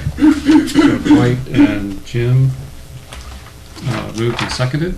Can we have a roll call vote, please? Director Slater Carter, Aye. Director Harvey, Aye. Director Boyd, Aye. Director Wilson, Aye. Director Huber. Yes. Okay, thank you. Motion carries 5-0. Clemens, which one did we need to do next? Let's start with the public hearings where we took off review and possible action concerning adoption of a revised master fee schedule. Let's do it. Item 2 in public hearing. We adopt a new master fee schedule at least once per year. Usually that is happening in June. So in June last year, we adopted a master fee schedule. And similar this year, this new master fee schedule contains change to charges and fees, including now the water and sewer service fees that we just talked about. We just saw a 3% rate increase was adopted or was made possible on the water side. Now we're asking for it to be implemented in the master fee schedule. We're also asking for a 3% rate increase on the sewer service charges. Besides these water and sewer service charges, included in the master fee schedule are connection charges and other fees. Some of the fees, for example, the connection charges, are construction related, so we apply the California Construction Cost Index to those. So we this year it's a 1.78%. In on some other fees are labor based, and we apply 2.44% this year, and that is in accordance with the Labor Consumer Price Index for all urban consumers in the Bay Area. So the so what do we have on major changes from the prior year? One more time, 3% sewer service charge increase. That means the sewer service charge will be now set at $40.51. Again, then the other charges were raised in accordance with California Cost of Construction Index or the Labor Consumer Price Index. The recommendation is to open the public hearing, consider relevant public testimony, close the public hearing, and adopt the ordinance for Montara Water and Sanitary District restating and amending the master fee schedule. Okay, the public hearing is open. Do we have any testimony? Greg, I understand your speaker slip is about discussion of something I believe. Oh, this is not on the master fee It was schedule. on the, it was on the retirement plan. Right. Cars. You're right. Sorry. Tracking a few things here. So, all right, do we have any relevant public testimony on the matter at hand for the master fee schedule? Hearing none, seeing none. Do I have a motion to close the public hearing? So moved. A second. Catherine and Jim, all in favor? Aye. I vote of 5-0, the public hearing is closed. Next thing for us to consider is adopting the ordinance of the Montara Water and Sanitary District restating and amending the master fee schedule. Any discussion, or can I have a motion? Just for the audience, there are some numbers in here that I didn't hear repeated in the introduction. And I think the important one is connection charges and other construction-related fees have been increased by 1.78%. So that's a pretty low percentage for things to be increased. And I think that there are others that are a little higher, but just as an example of this district is very cognizant of our responsibility to keeping our costs down on both sides. Okay. Okay. Still looking for a motion. So moved. Okay, so Catherine, White. Okay, it's been moved and seconded to adopt the ordinance. Next in order, ordinance of the Montara Water and Sanitary District restating and amending the master fee schedule. Any further discussion? Can we have a roll call vote, please? Director Slater Carter? Yes. Director Harvey? Yes. Director Boyd? Yes. Director Wilson? Yes. Director Huber? Yes. Okay, by a vote of 5-0, the motion passes. Item 3, review and possible action concerning resolution overruling protests and confirming reports on sewer service charges, delinquent sewer service charges, delinquent refuse collection charges, and delinquent water charges for fiscal year 2014-2015. Let me just tee this up by saying we do this every year right about this time, and it's always an interesting opportunity to learn a few things about kind of the bigger picture in kind of a detailed way about what's going on with some of this stuff. Comments? So this agency collects the sewer service charges through the San Mateo County tax collector. And the Health and Safety Code requires that in order for the sewer service charges to be placed on the property tax roll, we must hold a public hearing. I just mentioned that we are proposing a sewer service charge rate, or was just now adopted, at $40.51. And the code also provides for the collection of delinquent water service and refuse collection charges under the tax roll. We previously adopted ordinances enabling the collection of the sewer service and delinquent water and refuse collection charges under the property tax roll.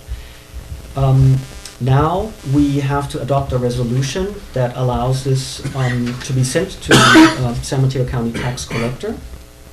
And we published notices regarding the collection of the foregoing charges and the delinquent charges. The board must now hold a public hearing at which everyone is given the opportunity to speak regarding their proposed charges. Once the public hearing is held, the board may then adopt the attached resolution that confirms the final charges, including any board-directed changes for the coming fiscal year.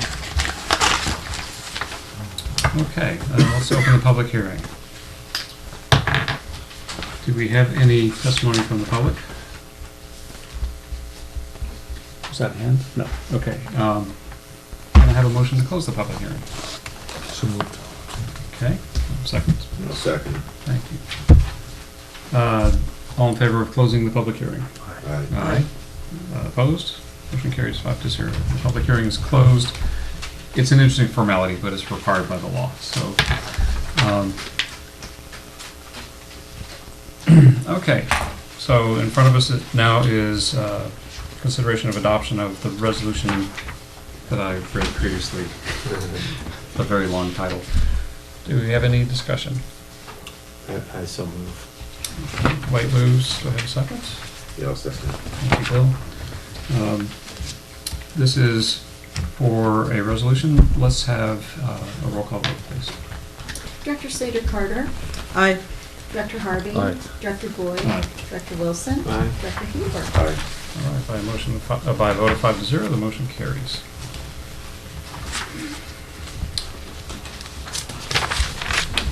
Next up, the consent agenda. Do we have any items that the board wishes to pull for consideration? If not, can I have a motion to approve the consent agenda? So moved. Second. Catherine and Jim, all in favor? Aye. Aye. 5-0, the motion carries. Consent agenda is approved. Let me just note for the audience, we have the agenda that approves the minutes for May 7th, approves the financial statements for April, approves the warrants for June 1st. Warrants, it's a term that we use at boards, but it means the checks. The SAM, the Sewer Authority Midcoast Side flow report, that's how much flow went into the sewer plant.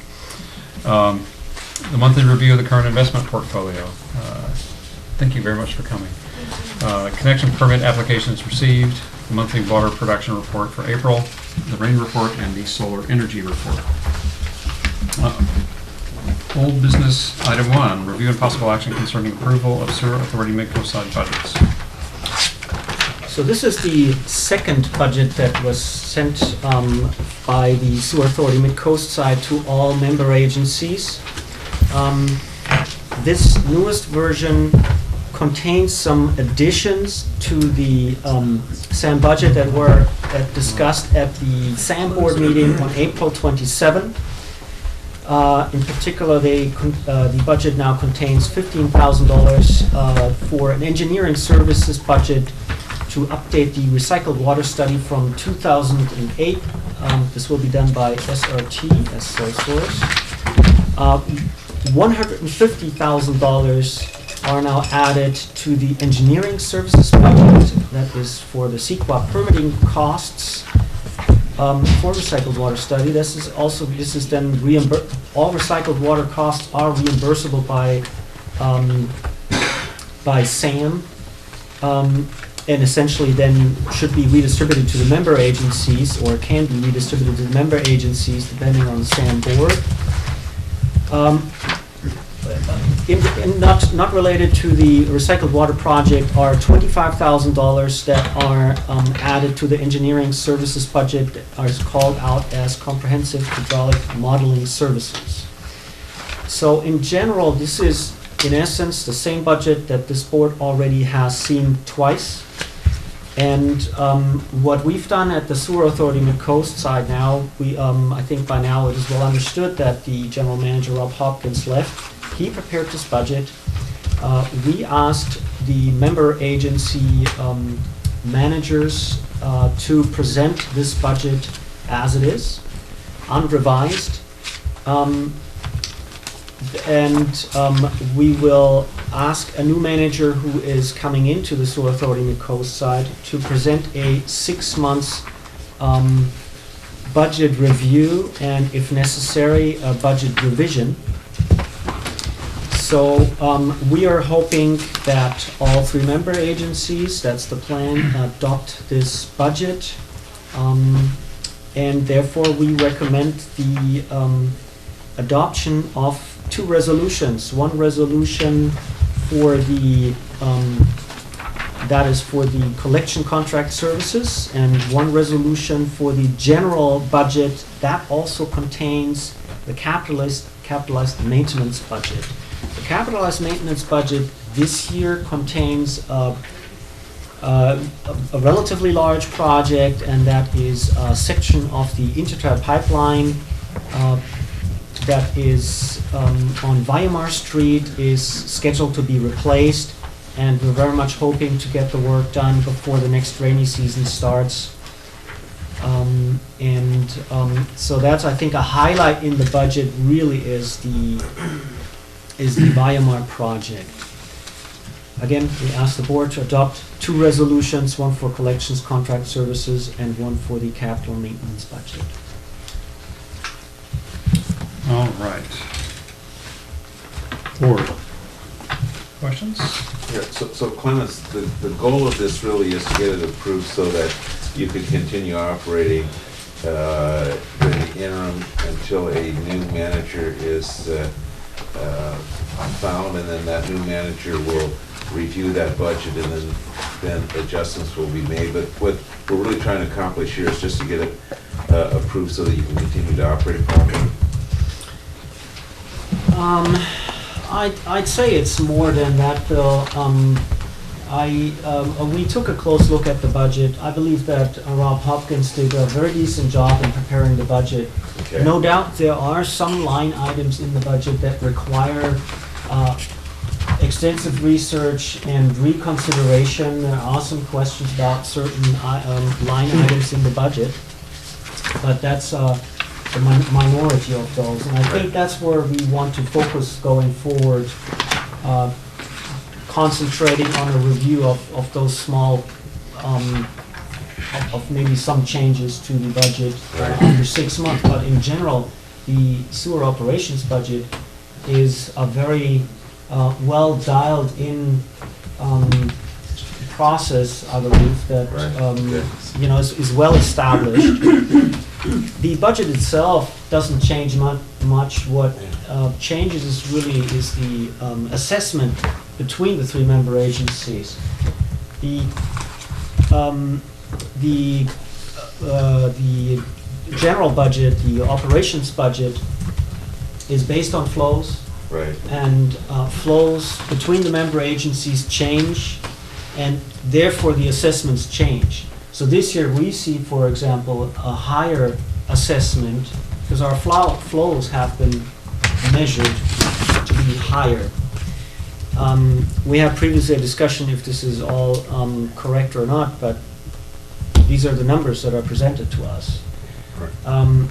The same is true for the collections budget. The collections budget is based on hours spent in the district. So we are contracting out the field. We don't have field staff, so we contract out the maintenance of the collection system. Right. And this year we've seen an increase in hours in the Montara system by the Sewer Authority Mid-Coast side. Excuse me, that was actually in the calendar year 14 we've seen an increase, and that is what this budget for the fiscal year 15 and 16 is based on. Okay. So that's why we actually see, I think it's a 10% increase in the collections budget alone. I hope I answered your question. Yeah, you did.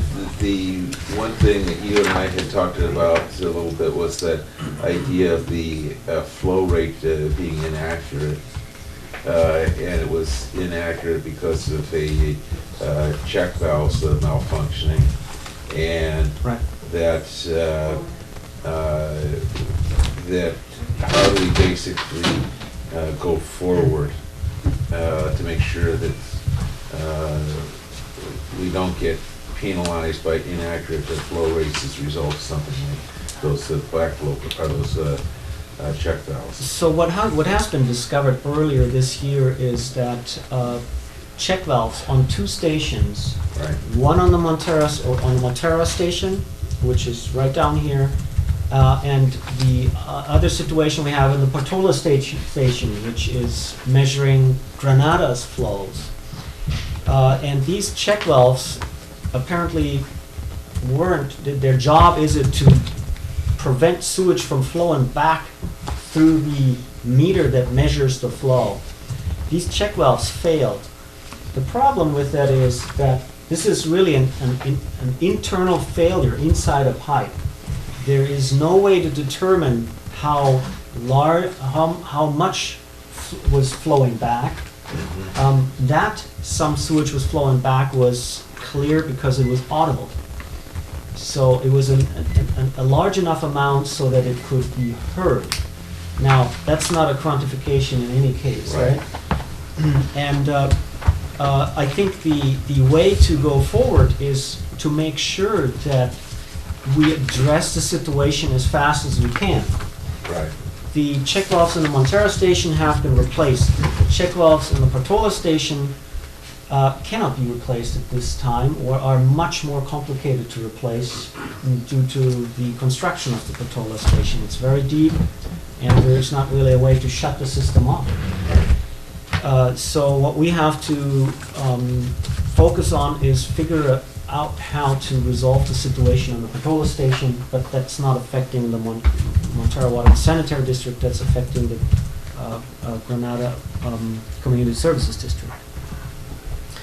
So I think the main focus right now should be on fixing the problem. Right. The issue also is that we've seen a similar situation in the past. El Granada has had problems. They've noticed increased flows and increased assessments over a number of years, over a period of 3 years before. Right. And they were, well, I wouldn't say that they were quantifiable, but it was very much clearer how big the error was in the measurements. And Granada wasn't able to go back and ask the member agencies to adjust this going backwards. So I'd say that it probably is not very successful to think along the way of asking our member agencies to revise the assessment. I don't think Granada would give us a lot of sympathy. Well, That's what somebody's trying to say. So Clemens, you convinced me on that, so really the root of the question is, because this is not an insignificant dollar amount, is that it's sort of along the lines, it's my own personal house, I'm concerned about, a leak that I don't detect. All of a sudden I get a huge water bill. And so the same thing here is that whether it's that particular flow, which is really a basis for how we're getting assessed, how can we detect that properly in the future so that we can react to it quickly? I think there was, the problem was there was flows detected. Right now, I think, again, you can only resolve the situation. We did not only fix the check valves, but we also installed sensors that now detect flows that are going backwards. Right.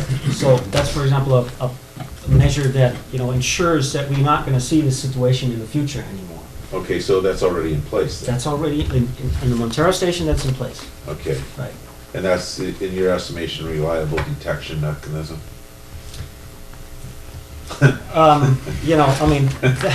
That is what has been recommended to us by the experts. Okay. Okay.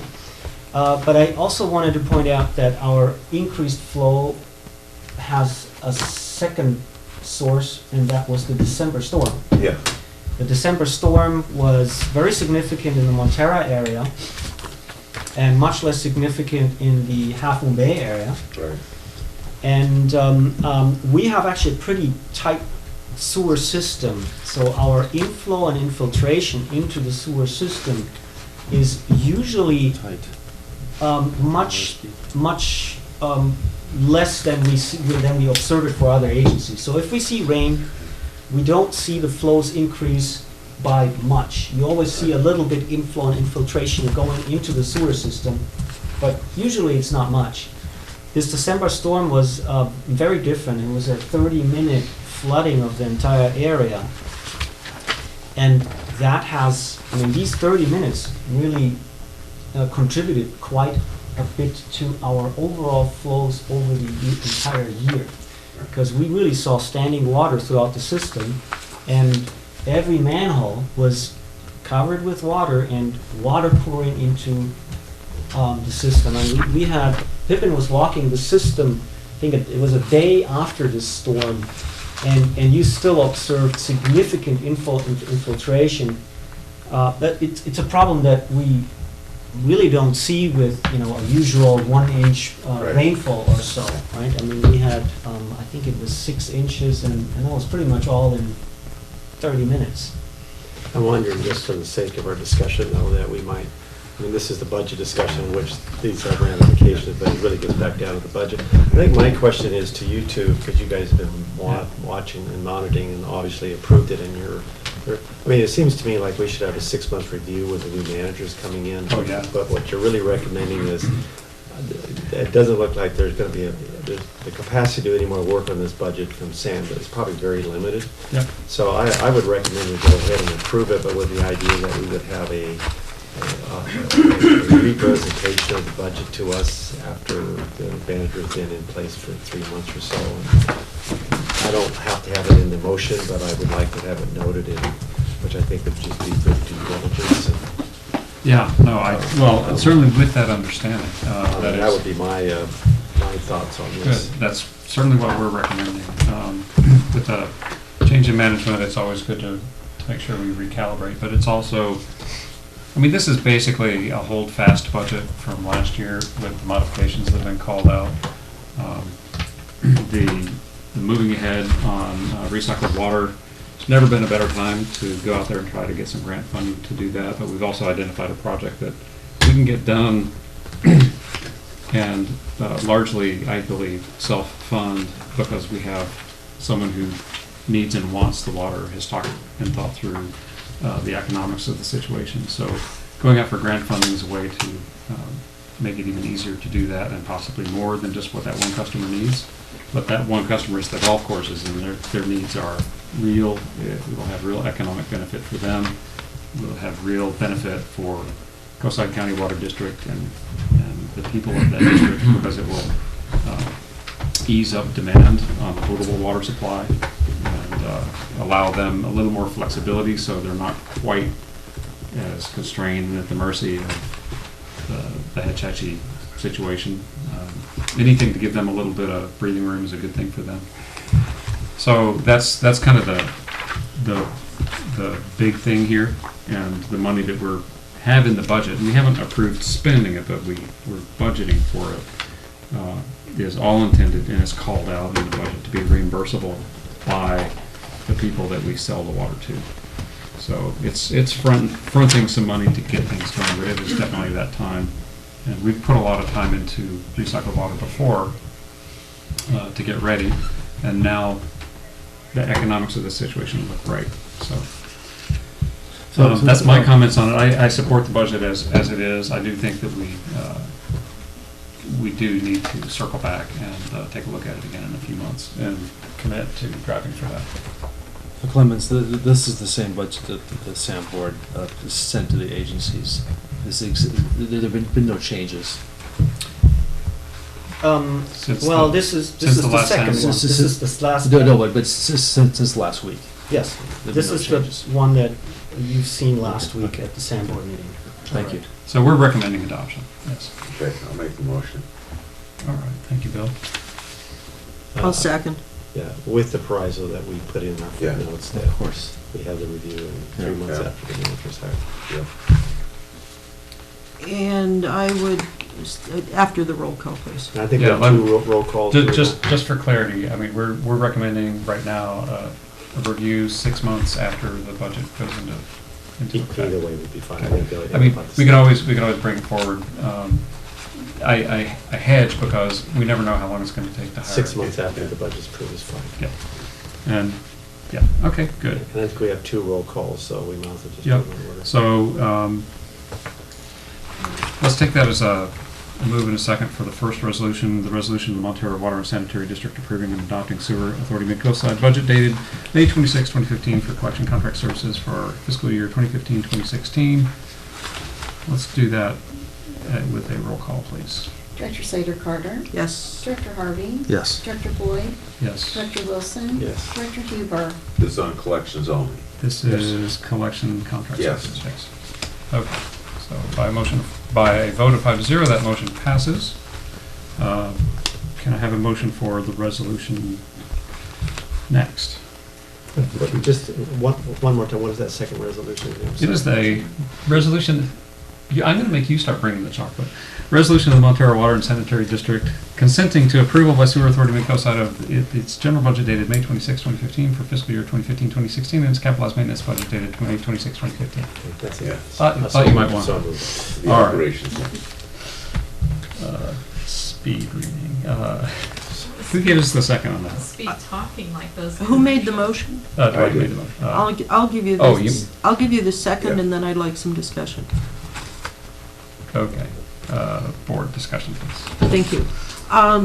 because this is about capital improvements for Sam, something I'd like in a meeting at or before the next budget review for Sam is a discussion with our engineers about all the engineering and stuff that's going on at Sam, and also how we can work to improve our costs, to reduce our treatment costs. You know, for instance, it was mentioned that Pippin noticed we have manhole covers that still have holes in them. Maybe we should replace those. Oh, we have, Well, They- we actually took it. First of all, every manhole needs to have a hole because you need to be able to lift it up, that's what magnets, right? big super magnets. Well, you know, I was wondering if there was any new technology out there, No, Scott. magnets are not really. Well, we applied state-of-the-art technology. We bought a bunch of rubber plugs or corks and inserted them in the manholes, into the holes. Wine corks. We should all put our wine corks in the manhole. Please, Okay. please do not flush your wine. We took some action, and hopefully that'll reduce the I&I with the next major storm that's coming. That's- How that big- how I- big- how He big are said, the he said holes? I&I, we have to define the term, it's inflow and infiltration. And the corks are all about the inflow. You Right. plug the problem. We plugged the problem. Well, hopefully. How about the There ma- are how some about more the- measurements that we plan. Well, and so I'd like to take that up, as Dwight says, this is a budget item, but I think it's of interest, at least to two board members. How about the manhole gets corked?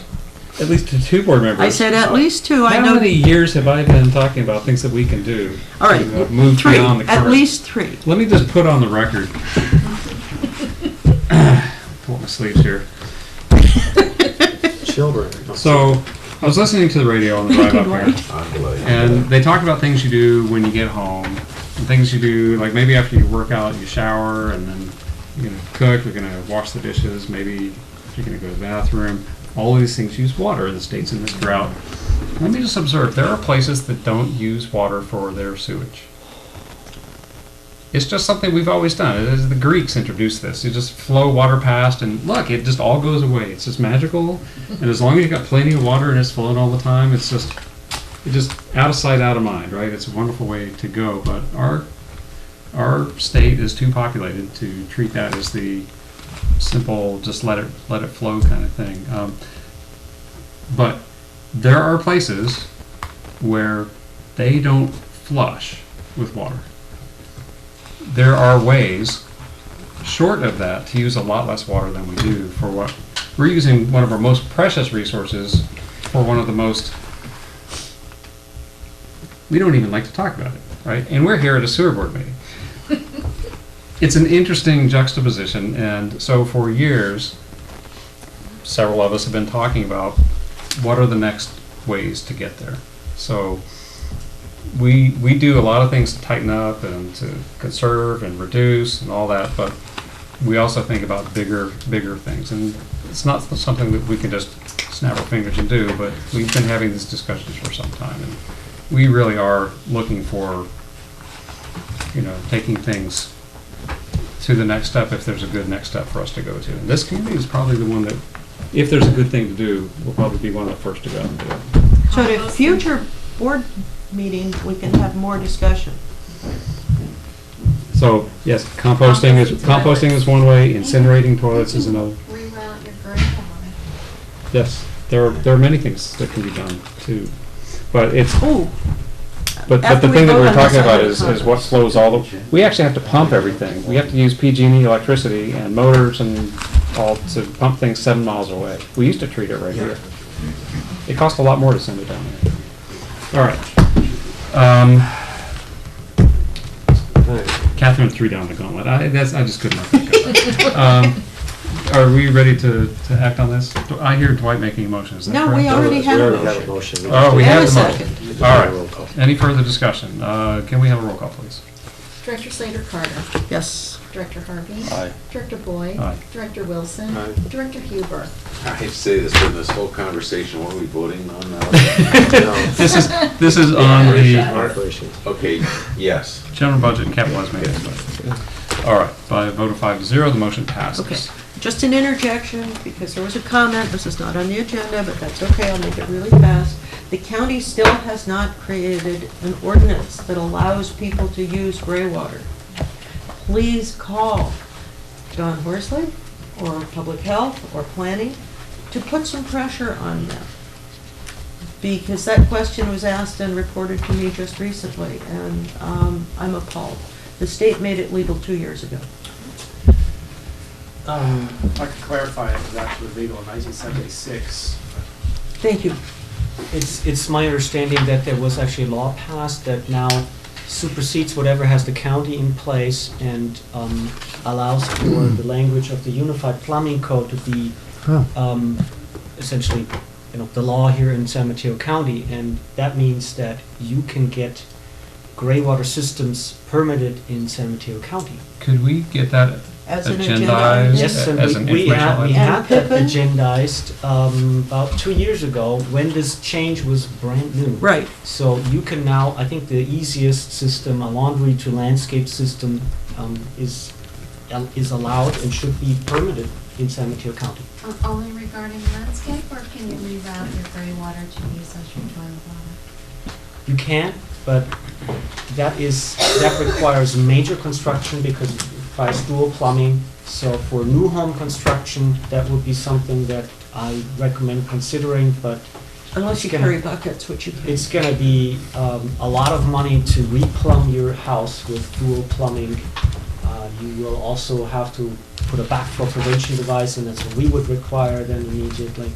So it's possible, but the laundry to landscape is the easiest way to go.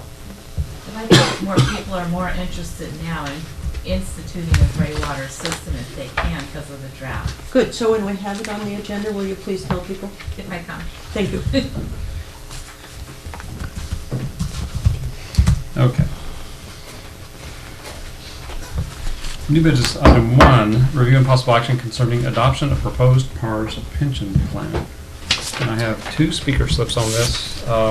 Let's have the staff introduction, and then we can see if Yeah. questions or comments are still. So we were directed to examine procuring a pension program through the public agency retirement system that is PARS, not to confuse with PERS, it's PARS. The benefit parameters include a defined benefit plan for all full-time employees based on a 2% at 62 full formula and at least 5 years of district service, and a final compensation based on the highest average consecutive 36 months, that's 3 years of compensation with the district. Also included is an employee contribution equal to at least half of the ongoing normal cost of the benefit. The PARS plan offers flexibility in investment benefit and design choices. It's fairly secure, offers control at the district level. The investments are with Highmark Capital Management. That is a subsidiary of Union Bank. They will serve as investment manager. We received at the last meeting the actuarial valuation for the PARS plan, and the plan provisions are, so all full-time employees are included in the plan, employed on or after July 1, 2015. Benefit service is based on district years of service credit earned after July 1, 2015. Purchases of past service credit rendered prior to July 1.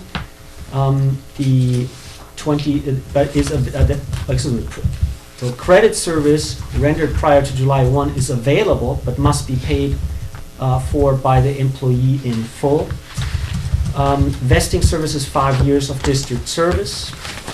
Once again, employee contribution of 50% is required. Final average compensation is the average of the highest 36 months of compensation, but that is there's a not to exceed amount prescribed by the California Government Code section so-and-so, which is right now at, I think it's 118,000, is that limit?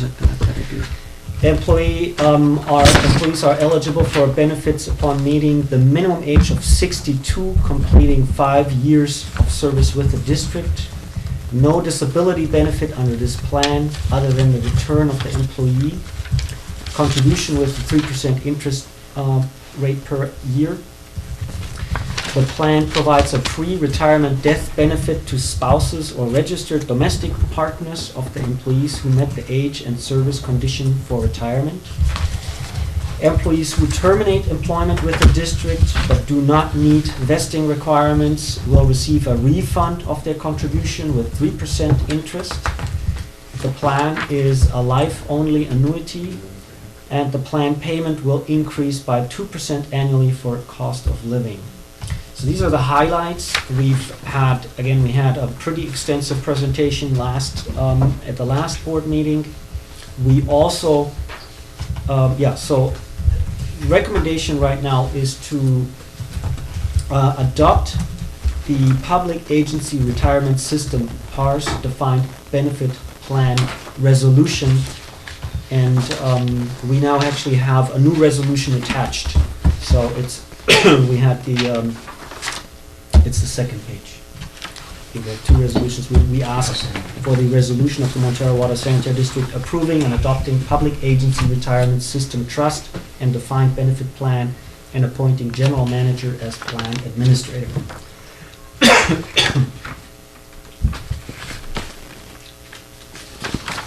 All right. Let's take some public comment on this. Budget, save you until after, and, well, I'll tell you what, Greg, why don't you, All right. Greg Diegas. Okay. So Greg Diegas, 7th Street, Montara.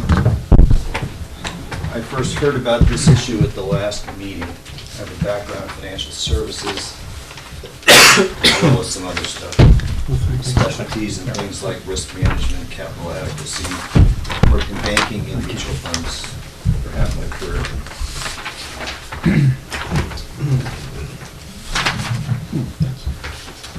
My first concern when I heard about the defined benefit Can I plan. ask a favor? You already got one. No, if you give them to us, we need to give them to the audience as well, I so don't have any extra copies. maybe Judy could. You know what we can do? I'm happy to. I've got a circulate this. copy. No, if you could hand that out to the audience. I'll Yeah. pass Here, it on. I've got it just to what you're saying, so hand that to the audience. So my first concern is that I only heard one alternative, do a defined benefit plan with the state agency. I didn't hear about 3 other ways that you could retain and incentivize and motivate employees, including raising their salaries, wages, overtime, increasing vacation holidays, improving medical coverage, life insurance. There are all kinds of other benefit programs that could be enhanced. And there's also something called a defined contribution retirement plan. Now, the analysis of alternatives, I think, would be essential to making the right fiduciary decision. And I don't know the board well enough to know whether you have a fiduciary responsibility to the agency, whether you operate in a public trust. I'm not sure what the governance issue is here. But I'm surprised to not see the consideration of the other alternatives. And I'm going to suggest that the board is taking unconsidered risk in adopting a defined benefit plan as opposed to a defined contribution plan. And there are 25 pages of material in this handout that I just saw. I can tell you right now that the basis point charge for the Highmark funds is more than double what the Vanguard funds used to be the last time I looked at the Vanguard funds. What other charges and complications might be found upon further analysis, I do not know. My goal here is not to save money. I am endorsing what I heard last time about motivating employees. My suggestion is, instead of adopting this plan without consideration of alternatives, that the board designate an amount to contribute immediately to an employee benefit fund that it segregates from its books and keeps until such time in the future as you determine what the proper balance of risk and reward is going to be and how much you're going to do in salaries, other benefit packages, or defined contribution or defined benefit plans. So if it's 40 grand a month you're going to set aside, start putting it aside now so that there's no loss of benefit to the employees when they do eventually receive it. But don't take this risk without thinking through. The actuarial presentation last time was inadequate. It did not cover the comparison of other alternative benefits. That's my comment. First of all, as a point of fact, we do have a 457, correct? Yes. Okay. Second point is that... I'm wondering, just as a point of order, Bill, we should hear the public comments in total. Perhaps we can respond. I mean, I just haven't seen the analysis, that's all I can say. We have one other comment. Bill, do you mind if we just tick off a few things on that real quick? Sure, it might give me more questions to answer. Okay. Uh-oh. If you can keep it short, Bill. Okay, so let me, Greg, if you can stick around. Sure, he's ready. Oh, okay, all right. Yeah, so we'll let the other speakers first. All right, I'll just mention, we've been touching on a variety of ways to help out, but the absence of any kind of pension plan is kind of a notable difference between us and most public agencies, and including SAM. So SAM and the neighboring agencies are, most are on PERS, and we've been very interested, based on our experience observing PERS very closely and participating by virtue of being in SAM, looking for alternatives. So TARS is one such, and we've now spent some time going through and taking a look at it. Bill Kehoe.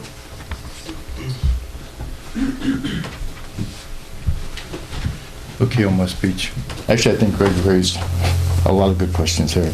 I missed the last presentation, so I'm coming in here kind of blind. A couple of things that have already been mentioned. The fact that there's the possibility they come here to be trained, they go elsewhere for better pay. And I haven't seen anything, and maybe it was done at the last meeting, as to how far out of line are we with other agencies?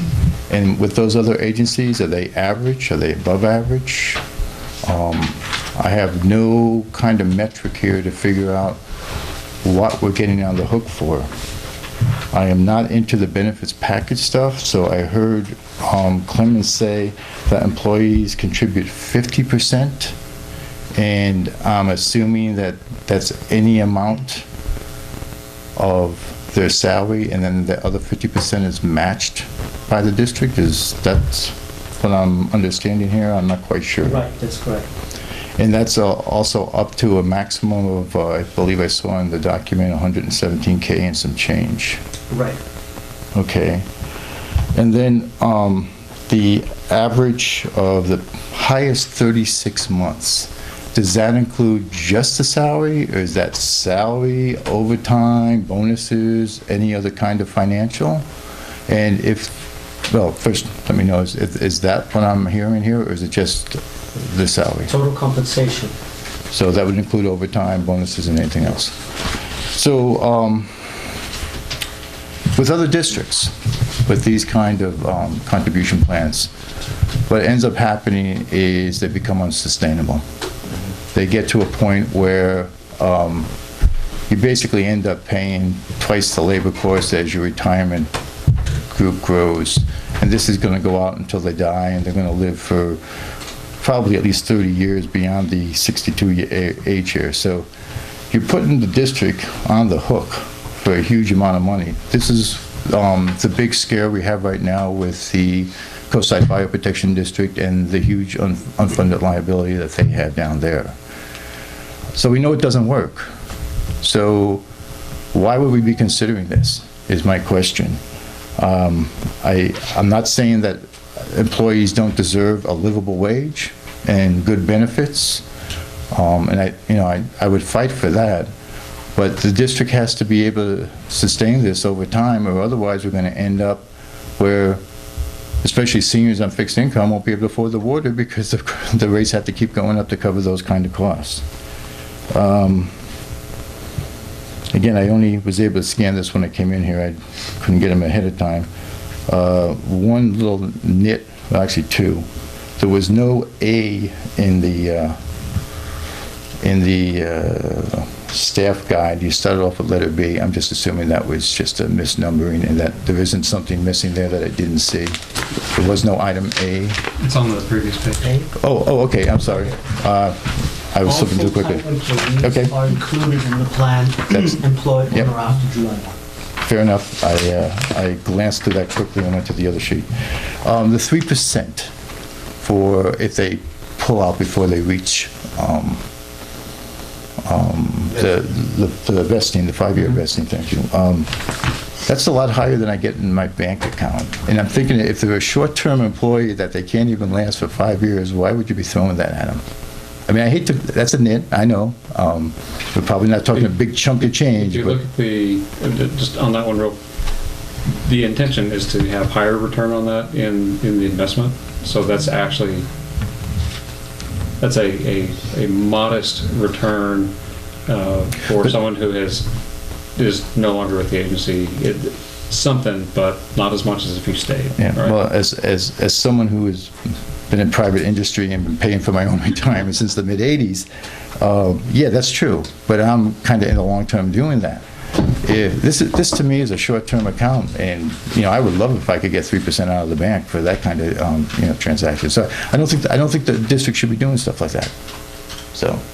But the notion on that is simply to get something, but nowhere near as much as if you stuck with it, because the whole idea is we want you to stay. That's that's the big overarching thing here is like, we want you to stay, so we want you to have. That argument's a non sequitur to my issue. Well, we could. I have a recommendation.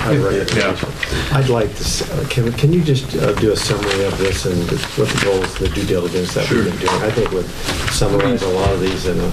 Yeah, let me maybe answer. First of all, my name is Ostras Rungus, and I've been assisting the district for the last 3 years on labor relations issues. And the chart that Greg gave us all is an excellent template within which to review the efforts of what has happened at our district over the last 3 years. About three and a half years ago, the Local 39 of stationary engineers, which is one of the biggest union locals in the state of California, came in and organized our people. And with that we sort of entered an internal audit as to where we are wage and benefit-wise, as you've outlined in your chart. And so what transpired is the reason the union was able to come in was they were able to point out to the employees that in all of these areas, and especially the retirement area, this employer was not even in the middle of the like organizations. And after a process of over 2 years of negotiations, the union walked away. Now that doesn't happen very often in labor relations, but that is what transpired. So what we did is then we sat down and said, well, the union forced us to do this internal audit as to where we are insofar as wages, our vacations, holidays, medical benefits, retirement plans, all of that. They had made us do this, what I call internal audit. And as we did that, and as we compared ourselves among, just really on the coast side, because if our people are going to leave here, they might go to Pacifica, or they might even go down to coastside water. And that is something that we need to be aware of, because every time there's an opening at coastside water, the skill set that we have here is very easily transferable down there. Now, I would suggest that if we wanted to take a look a little bit as to what people are making, this is all public record. Everything that your general manager receives is reported to the state, and the state controller's office has a website where you can then go on and you can take a look at this person's total package, compensation package, and we're talking about the major items. You can take a look at her compensation package. And what I would suggest that you might want to glance at, and this is a little bit challenging, what you might want to just say is, okay, let's go and take a look at what coastside water does for like positions, and let's put aside the people that occupy them, but just the like positions. And what you will discover that when it comes across the major items of wages, retirement, health care for active employees, and health care for retired employees, that there is a significant gap between, for example, Coastside Water in every one of its facets of operation and the one of ours. And that is probably one reason why maybe our employees did seek outside guidance in this area of employment. So we have looked at all of these materials. Now, some of these materials that Greg has outlined here were part of the negotiating process, and obviously now that the negotiations are over and concluded, that those records can become public knowledge. Okay? Now, let me just quickly address, if I may, Mr. Chairman and Board, is this issue of the retirement. And retirement really is in several aspects of it. It's the actual pension that people receive, and also the area of retirees' medical. And again, if you take a look at Coastside Water, you will see that in the Coastside Water area, just take a look at their budget and you take a look at what they report to the state, you will see that we have basically a zero in that area. And there, for example, the general manager of Coastside Water, I think that number is someplace in the vicinity of $2,000 a month. So just from that little angle alone, there is a area of a wide gap. Now, the other question, and that came forth at our last meeting here when the actuary was present, as to why not PERS and why take a look at PARS. And there's basically two major things to sort of think about. And Greg is correct that there's different ways of constructing retirement systems, and we have focused in on the defined benefit plan. And as of 2013, we have a bipartisan legislation passed in California called PEPRA, which changed the law dramatically, and it said that for non-safety employees, you can only have the same benefit if you're going to have a defined benefit plan. You cannot do better than that. You are basically prohibited. And that is the formula that is in the staff's report. So you can't do the highest 12 months any longer. You can only do 36 months. Okay? Now, old employees, pre-PEPR employees, can do that. There is a maximum that you can have as a pension, and I think it's at $117,000 or $118,000. That is the maximum. You no longer may have the City of Bell examples where the city managers were walking away with $250,000, $300,000. That's been eliminated. So what you have is that before you, for the board's consideration, is the PEPRA things. Now, what are the things that, however, that this board can do? And this is, I think, where there's some fiduciary strengths. If someplace downstream you have a different board that hasn't been as careful in the administrations of your finances, and this district all of a sudden is no longer able to continue this particular plan, you are able to stop it for new hires. That is an advantage of PARS that you will not have with PERS. PERS is very, very difficult to try to get out of the PERS plan. I think Garden Grove tried to do it, has not been successful. But at least to my best of my knowledge, there's nobody in the Bay Area who has done it. And here's probably the other thing, and Greg, you mentioned it at the last meeting, if you don't mind if I mention it, because you brought up a great point. When he said, you have to take a very careful look at the return on investment. Yeah. PERS says that they're going to get 7.5%. And we all know that that is a extremely challenging number and has been a very challenging number for many a year. And PERS, a public agency, they describe what they're going to be, what they have succeeded in this area. One of the things that the Finance Committee will be examining in the event this plan goes forward is what is the appropriate amount. And when we met with the people last week, They were suggesting that we should undertake looking at something closer to 6.5, give or take, but that's the number that we should be looking at as a rate of investment. Now, if you are part of PERS, you don't have any of that flexibility. You cannot adjust the investments to take into consideration what happens. Nor, as I pointed out, it's very hard, if almost impossible, to walk out of PERS. So I've belabored this a little bit because Greg did ask a very pertinent question. He said, what's the background of this thing? And, obviously the public is not aware that for the last, 2 years prior to the last, shall we say, 8 months, we were in a situation where the union had come in and put forth for our consideration a lot of areas in this area that should be, in their estimation, adjusted. So we have looked at it, and Clemens and I can take a look at it and see, how much of that we can, for example, share, because that process is now completed. So. I'm sorry I took a little bit more time, but I thought it was extremely important that people have this background information. Can I respond?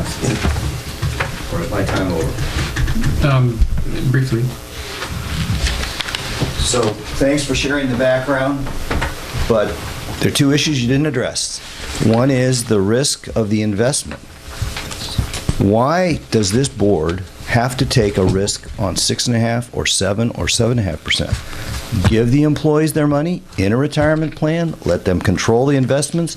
What they earn, the risk profile they select is theirs. There's no vesting period. They get it right away. If they leave, they're not limited to getting 3% back. All of that money is theirs.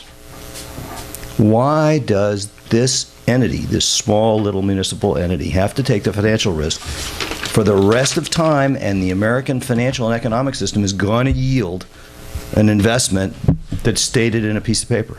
It's not realistic.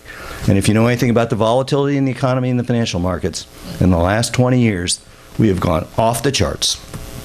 It's extremely risky now. So I'm just suggesting that an analysis should be done side by side, not to diminish the benefits.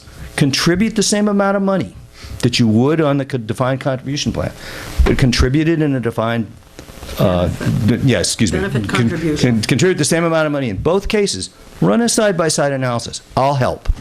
I've got degrees in this stuff. If you want a study group, I can set it up. Okay, so, Greg, I have I'm not sure if Wait a minute. No, go ahead and let him sit down. Okay. Go ahead and Okay, so I'm not sure who this question should be directed to, but that figure of 6 to 7, depending on what it is, for the annual actuarially determined contribution. Okay, the ADC, I believe it's called.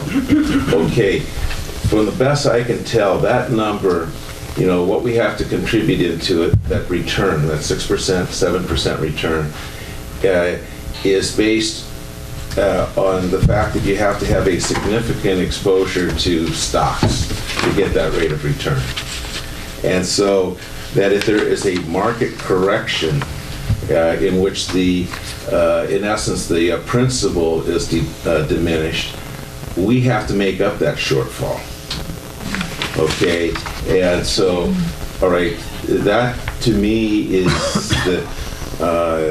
and so that sort of like Greg, when I looked at this, that I go, right down the line, it looks very similar to a defined contribution, in terms of what the different options are as far as risk and stuff like that goes, how much the employee has to contribute, how much the employer has to contribute.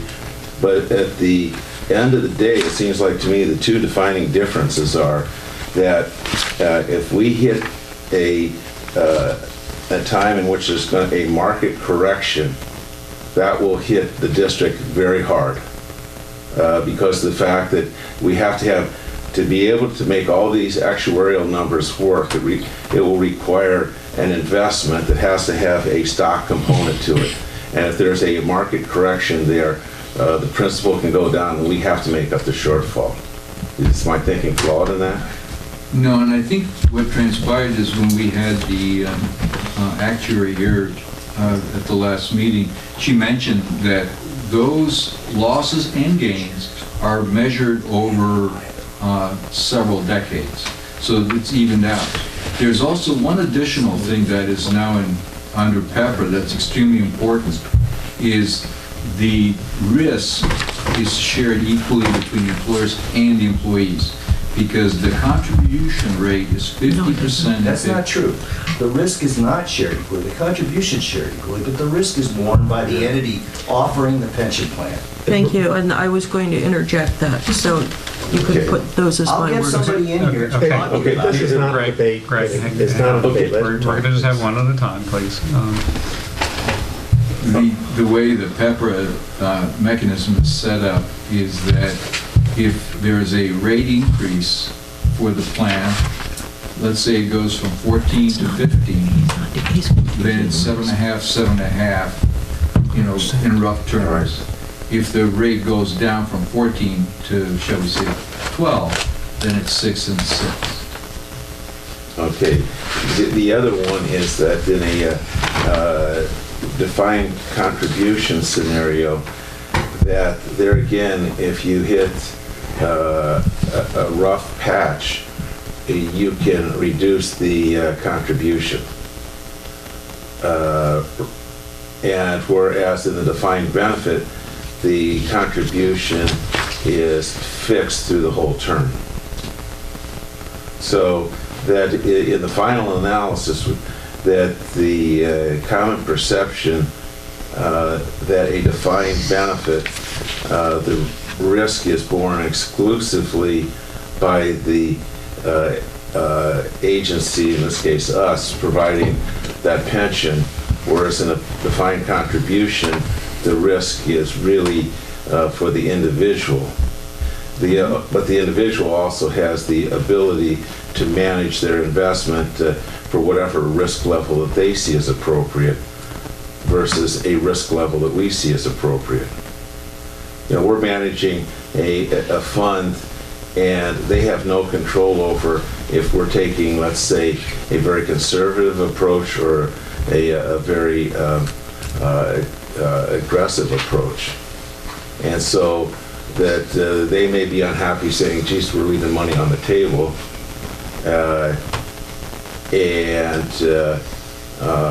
where they may have a different investment strategy that they would like to institute on their own, which they can on a defined contribution. Yes, you're correct, because what you have is you have two very different approaches to the issue of retirement. And your analysis really reflects how those two different retirement approaches are funded. Okay, but at the same time that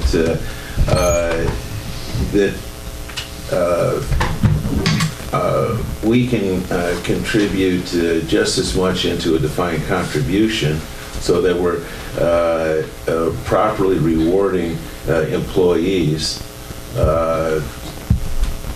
It's just that the risk to the district is different. I mean, that's really sort of that. If we're taking on a one-time risk, that's one thing. But if you're taking on a long-term obligation, that's something else altogether. And so that what I'm concerned is we have not, to Greg's point, investigated alternatives to this defined benefit that could be equally as lucrative to the employee, give more flexibility to them, and so forth. Could someone go back to the shared risks? Could someone resolve that? I get two different things here. What's the? Could someone resolve the shared risk between the employee and the district? Go ahead. Please. Who can resolve that? I think what Greg's point is that, and please correct me, okay? I'll be glad to. One at a time. Exactly. He says, a defined benefit pension is a... Yeah, could... Oh, sorry. Sure. A defined benefit pension... And Greg, you'll be next at the mic. ...is a long-term commitment, all right?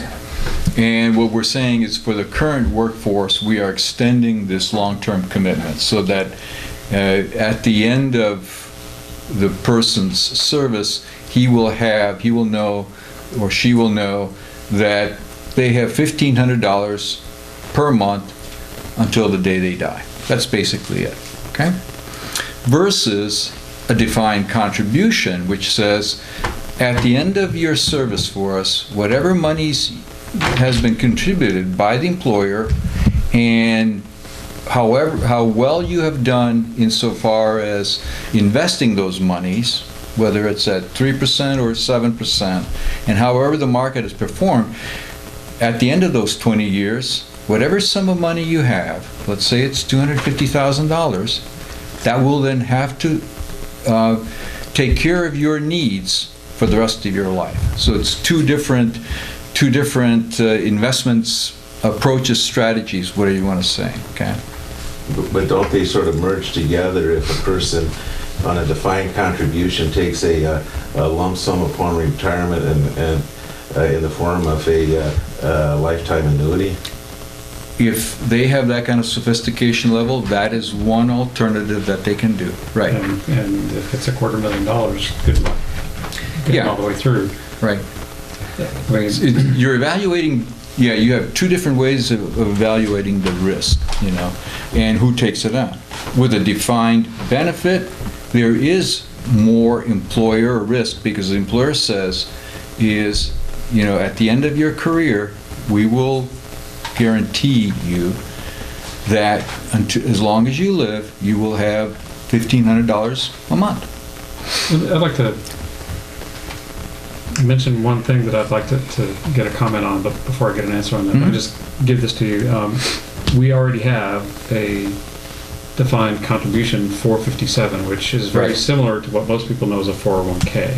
Right. I have a 401k at work. I don't have a pension plan. I'd like to have a pension plan. I don't have one. So I do as much as I can with my 401k. And they're free to do this. Our employees are free to do the same with 457. We're talking about this in addition to the 457. Right. Not to replace it, but so there's both. Yes. Let me observe, having gone through what CalPERS did with agencies around the state, there were at least a couple of things that I identify as abject failures. And probably the most important one was they went to agencies around the state and said, you can fatten up what you're offering in terms of benefit by, for example, instead of offering 2% at 60, the way the investments are going, you can very safely offer 2.5% of the final salary for every year served. Instead of waiting until they're 60, you can offer it at 55. And it sounds like such a, sure, why not? Investments have been going great. That was in 2000 that they were selling this to everybody. 99, 2000, I was on the SAM board, I remember this. And, we're getting all these wonderful, rosy stories about, the kind of benefits that you can offer to your wonderful employees.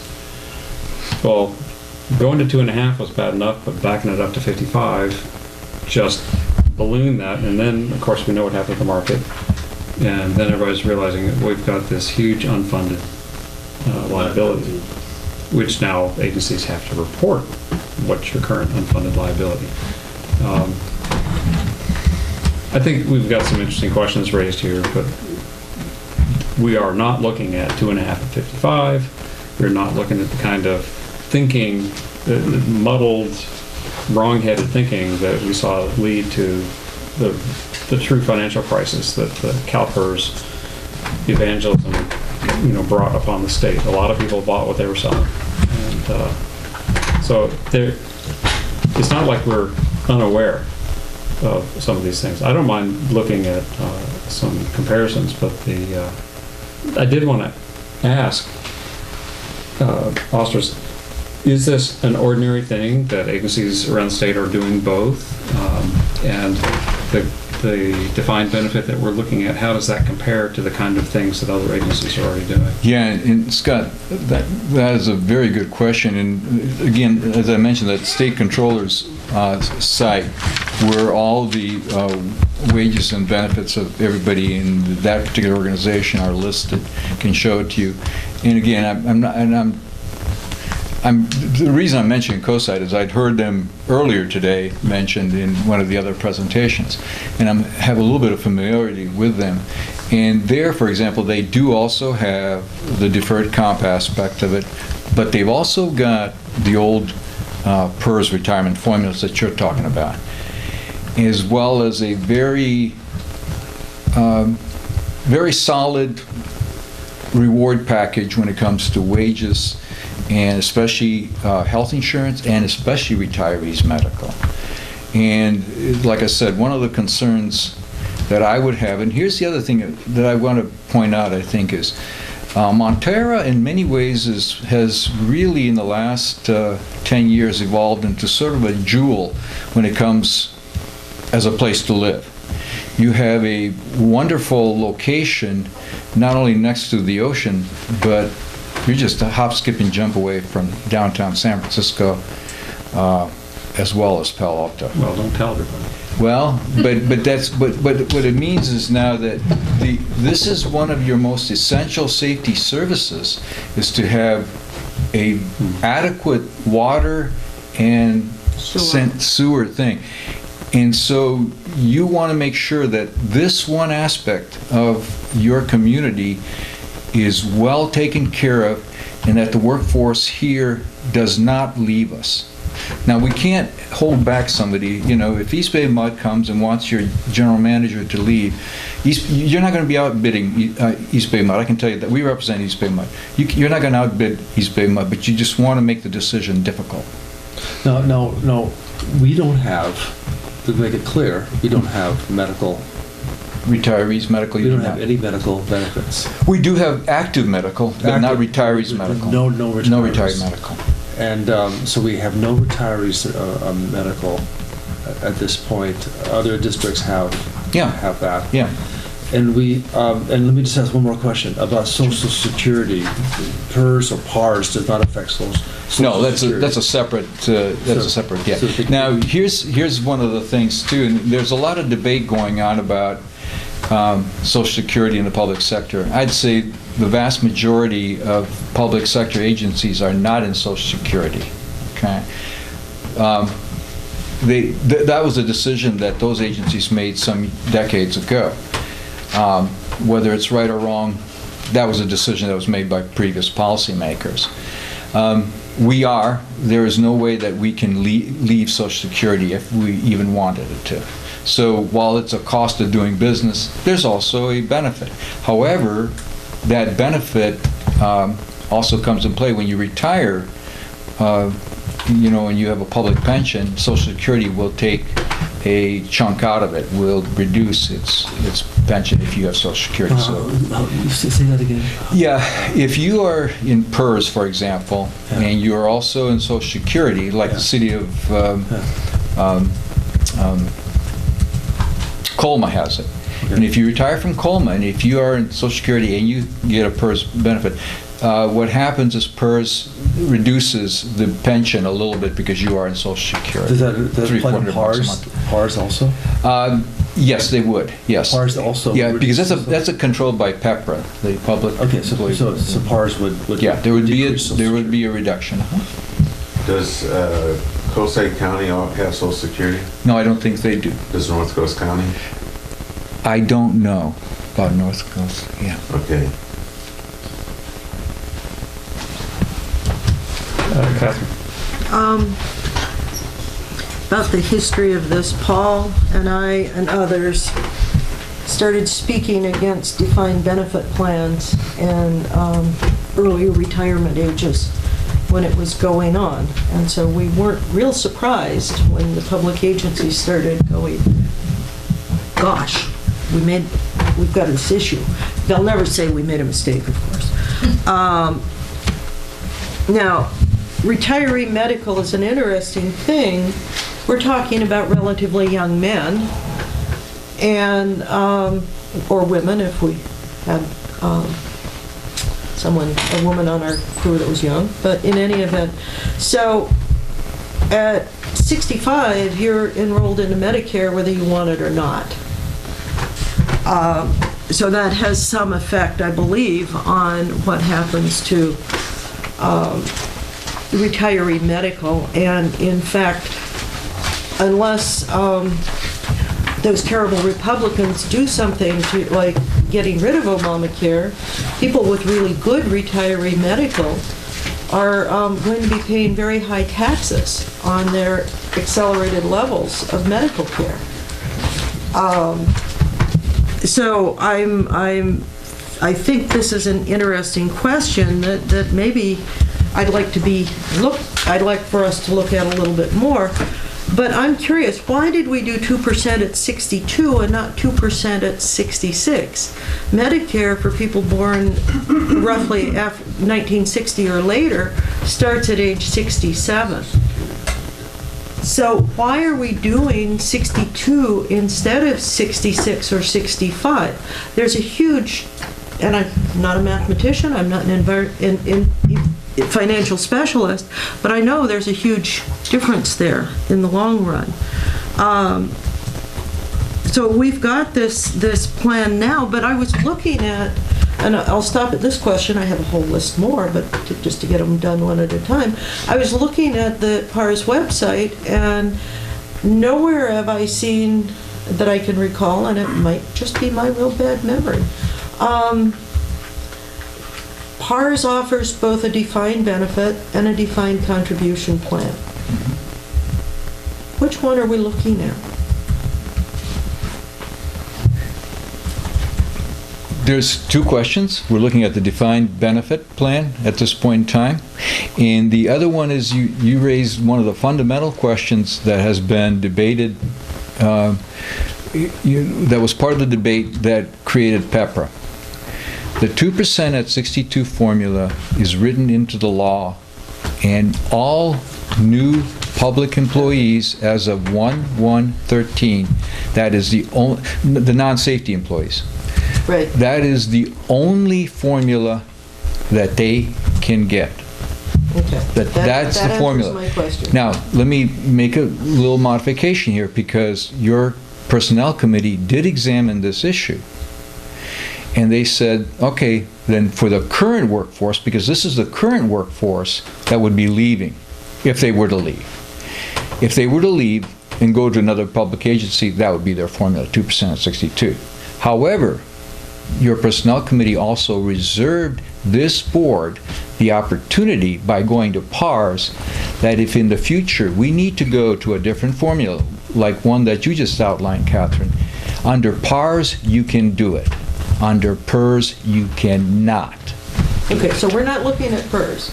Right. So, did you look at the 2% at 66? Yes. 2% at 65? Yes. What were the difference in costs? What were the difference in risks?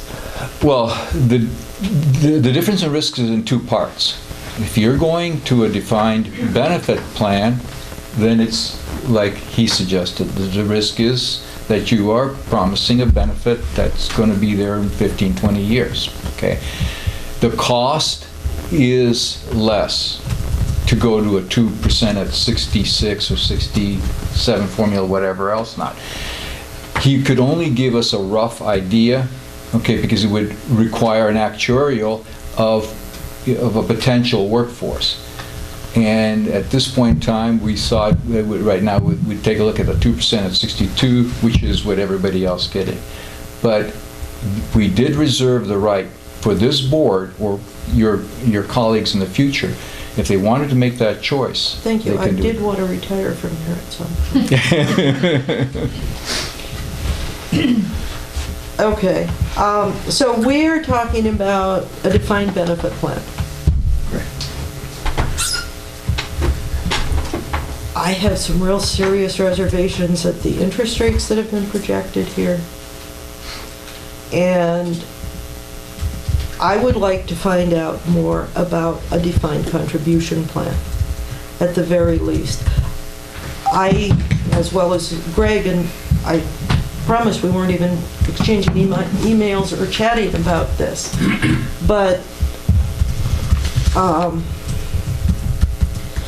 I was wondering if there were other ways we could meet our employees' desire for retirement and not put this district at risk in the future. And I have a whole lot of questions that relate to who owns the assets, what exactly are the, one of them is exactly what are the benefits? I haven't really seen that anywhere. How do we budget for this in the future? But I want to go back to, I want to be discussing a defined contribution plan. I think it's foolhardy to put our employees' retirements at risk, too. And when I was looking at the interest rates, what you sent us last week, Clemens, was a very good sales document.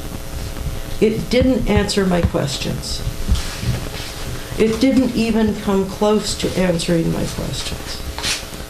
And I have to admit, skeptic that I am, when I read the first line that said something like, we've been in business for 50 years, oh, but only for 15 under this name, it's various other agencies that we assumed that have been in business for the prior years. I went, wait a minute.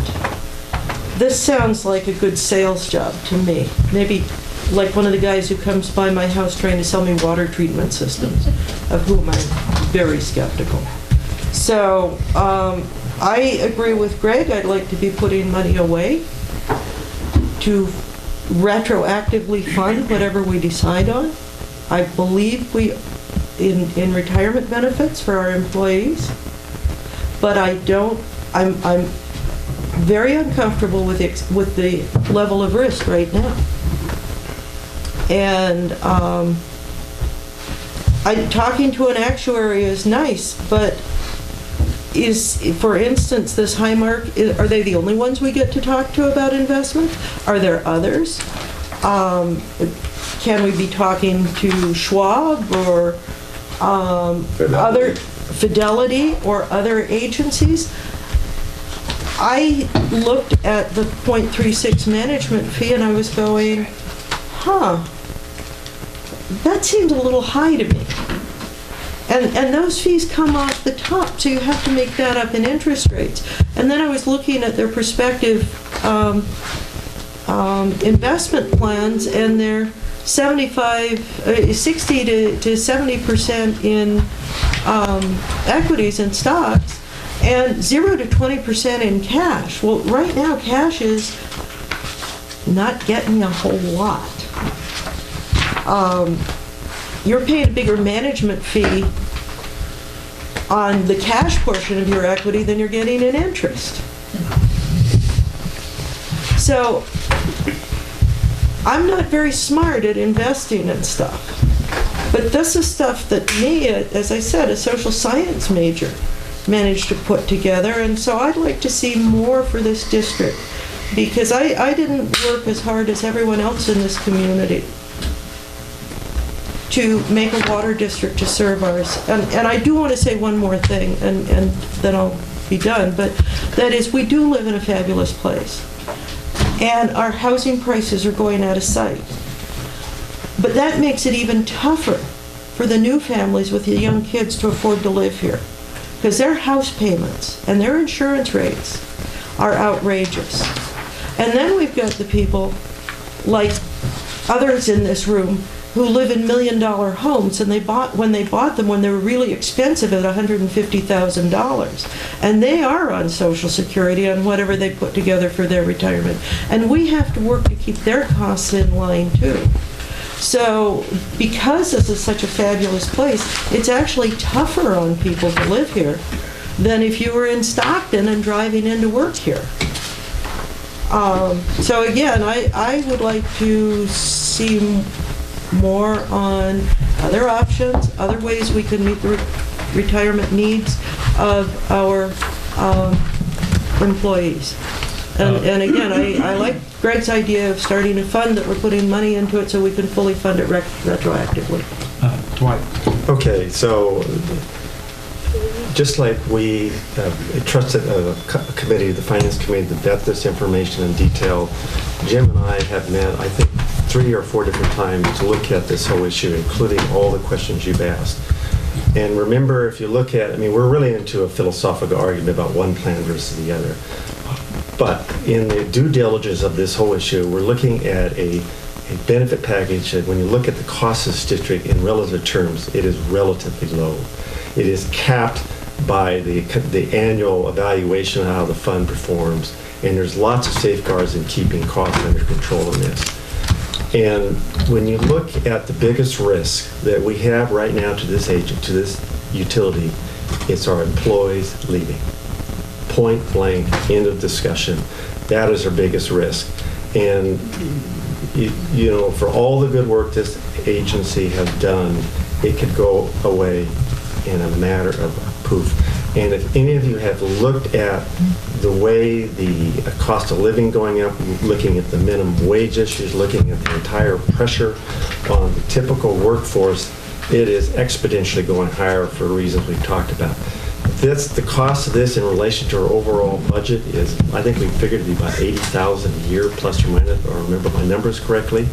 Jim and I have worked on about 4 different sessions on this. This is a defined benefit. We're talking an employee I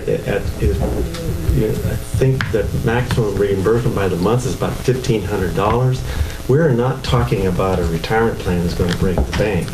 And ultimately, what we're talking about in this strategy is bringing our employees to such a level that they will stay with us. Right now, when I hear our employees, some of them having to sleep next door because they cannot afford to live in the area, which is what our current situation is, we've got a multifaceted strategy that we need to place. The defined benefit, as far as I'm concerned, is one of them. And this is not a money breaker. This is a strategy that talks about bringing the benefits to our employees to a level that we can keep them and then ultimately help them to live in this area. And Jim and I have spent, again, the due diligence, the issue about why aren't there other vendors? Well, there's a reason there are no other vendors. There's only one that does it. I mean, these questions have been hammered away. So the bottom line in this thing is the due diligence, the costs, the benefits, and the holistic approach we're taking to our employee fits perfectly with the defined benefit package. Scott? I think Dwight raises actually a very good point. We should actually start looking at what would it cost the district really to provide these services, and what are the risks in dollars? Because I believe that, we have a meeting that we already talked about a lot of numbers. For example, our budget. Just to set it in relation, I want to make it clear, everybody thinks this is a very small agency. This year, we see over $9 million in cash flow in this agency right now. That said, the employer contribution would be $40,000 for the first year, not $80,000. So let's assume there is now a fund that underperforms. It's fairly easy to come up with what would it cost the agency every year to true up if the fund underperforms. First year, 1% would be $400. Now, let's look at the fund increases, but how much actually can it increase? Now, this agency is, right now we have 7 employees. Let's assume we stay within around 10 employees, 12 employees. Then we can safely assume that the cookie jar of money that we set aside for this is going to probably increase to around $1.5 million or so maximum in 20, 30 years down the line. So I think then we look at 1% of a greater number, but we're looking at a $10,000 bill. Compare that to a $9 million budget over a year. I think that is, we have to set this in relation. The Oscars did a very good job in pointing out the PEPRA law, and I think one would really have to take a look at the difference between the prior conditions, the prior, what was before allowed, and what is now allowed under PEPRA. And Oscars again did a good job of explaining that this is now very limited. It's a very limited, fairly small pension that now is actually allowed in California. I just wanted to give you the perspective of how much would this actually cost the agency.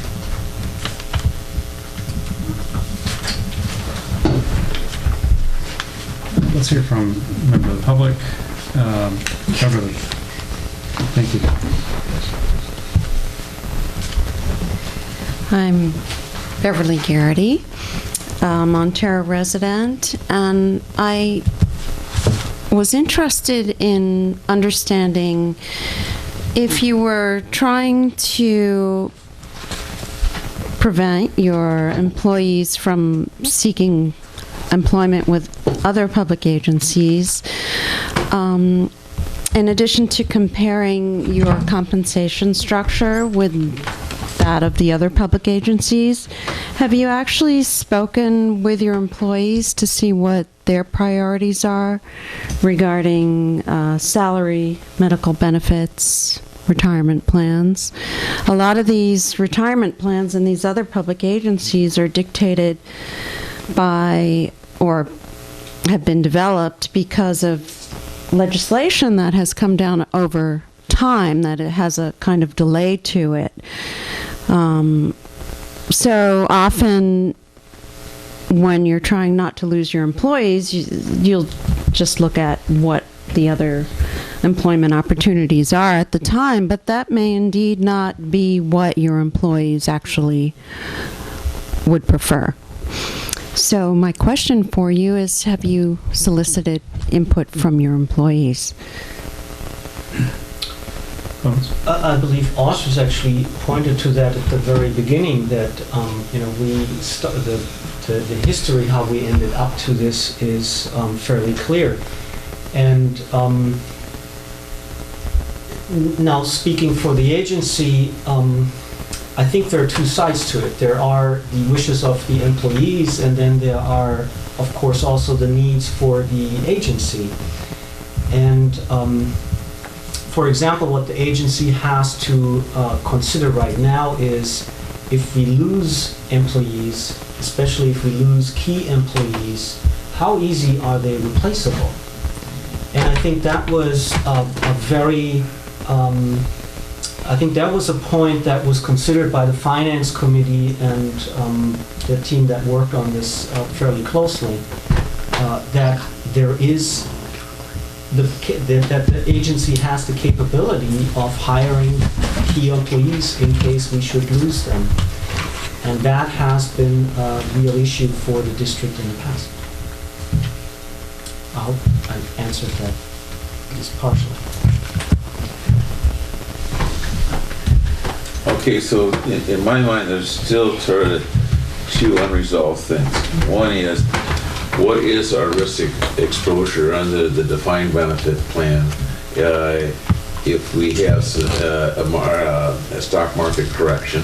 How much does that really affect us in dollar terms? Is this something that we can shoulder that or weather that with relative ease, or is this something that will really cause a significant setback for us? Okay, that's one. And then the other question is the defined benefit versus the defined contribution. Can we, in essence, structure a defined contribution that is equally enticing to future employees?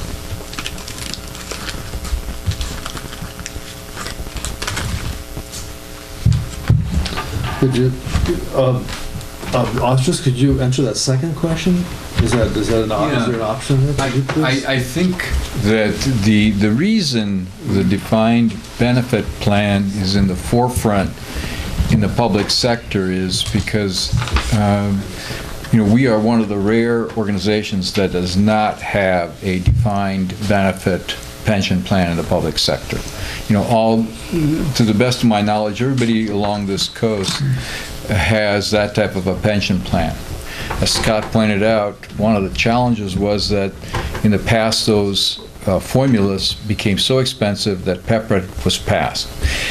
If memory serves me correctly, when we started the negotiations with Local 39, they did say that they wanted the pension plan to be one of the old ones, but then the law interceded during the course of those negotiations, so that was limited. But that was of tremendous interest at the time to have that defined benefit pension plan.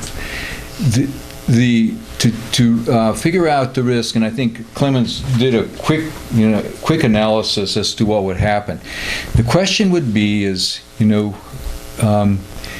measuring how much of a downturn there is in the market. Okay, so if you use 2008 as an example, that was a 20%, as I recall, roughly 20% reduction in the market. Okay. And one of the things that possibly can do, and you have experts here far better at that than I have, is you can sort of take a look as to what PERS did during that period of time, even though there was a 7.5 and ours is, shall we say, 6.5, and sort of match it and say, okay, this would be our exposure, this would be our cost factor that'd be involved. Right. And you can measure it, probably that's the best way of measuring that. Right. The challenge was that in 2008-9, my recollection is that PERS suffered a 23% loss. They made up that number in the following years, but right now, I think last year PERS reported that their return on investment in their portfolio is very vast. Yeah. But I think it's also in the vicinity of 55-60% stocks.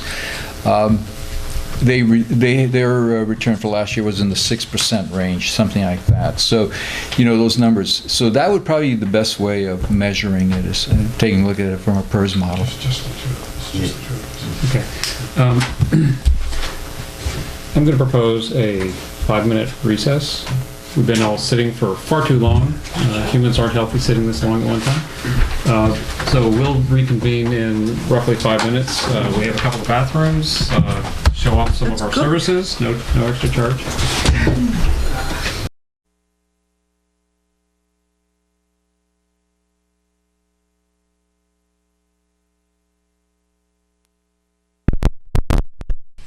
But on relative time. Okay, so it's coming back into session at 10:55. Let me note for the record. Actually, can we have a motion to extend the meeting? So moved. Second. All right, it's been moved and seconded to extend the meeting by an hour. Since our required cutoff time without such a motion is 11 o'clock. All in favor? Aye. No. Opposed? I hear all the no's. So it's a 4-1. Maybe it's a harbinger of things to come. All right. I had to do that. Yeah, I was thinking it. All right. Where are we, guys? Okay, so that, to me, the two main issues were, can we get the same effect with a defined contribution? And Dwight sort of made the case to me we couldn't. Okay, he could restate it for everybody else if anybody's interested in that case. The other one is what is our can we weather this storm if we have a downturn like we had in 2008? Is this plant structure in a way that we can weather that storm? Okay, and so that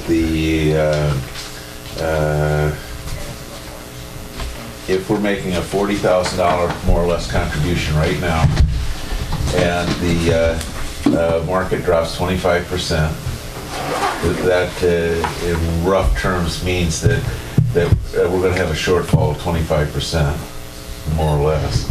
So that means we've got about a $10,000 exposure, right? Okay.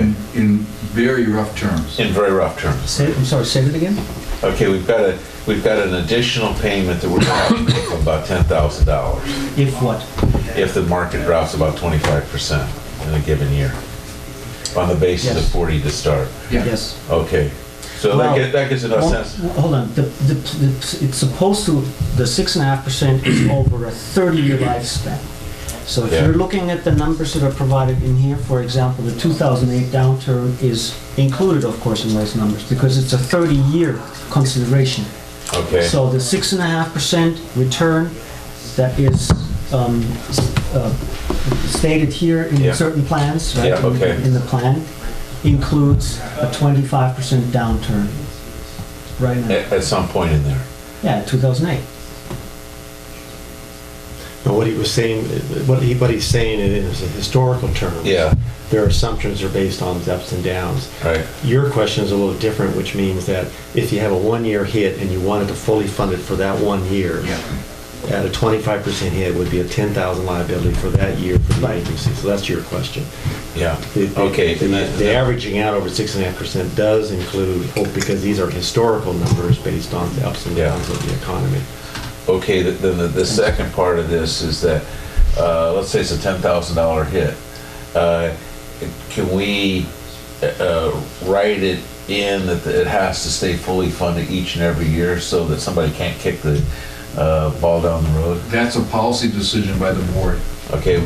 And remember, Bill, as part of the process, we get a report every year about whether we're meeting the requirements of the employees, and it will give you a plus or negative number. And at that time, the board will has the requirement of looking at the due diligence, and at that time you vet it. Okay. And it's annual. Yeah. Okay. Catherine first and then Jim.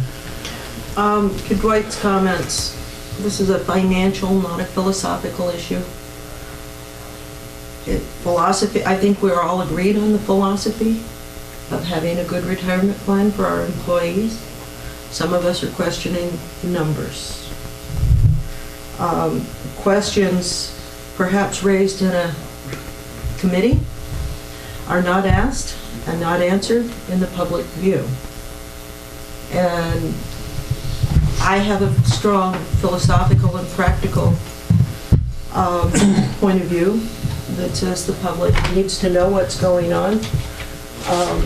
There are many in the public who can help us make our decisions. All of the decisions I've been hearing, the financial numbers we've been talking about, we're looking at right now. We're not talking about future numbers. I'm sure we can do this right now. I'm worried about 15, 20, 30 years out. I won't be here, but I'm still concerned about what's going on in this district. That's what our responsibility is. To another point you made about people living next door because they can't afford to live here. Retirement for them is not going to help them live here.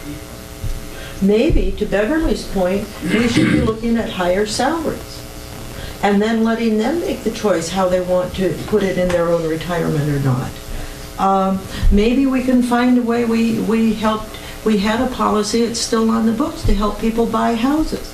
Maybe that's more important. I'd like to see other things looked at.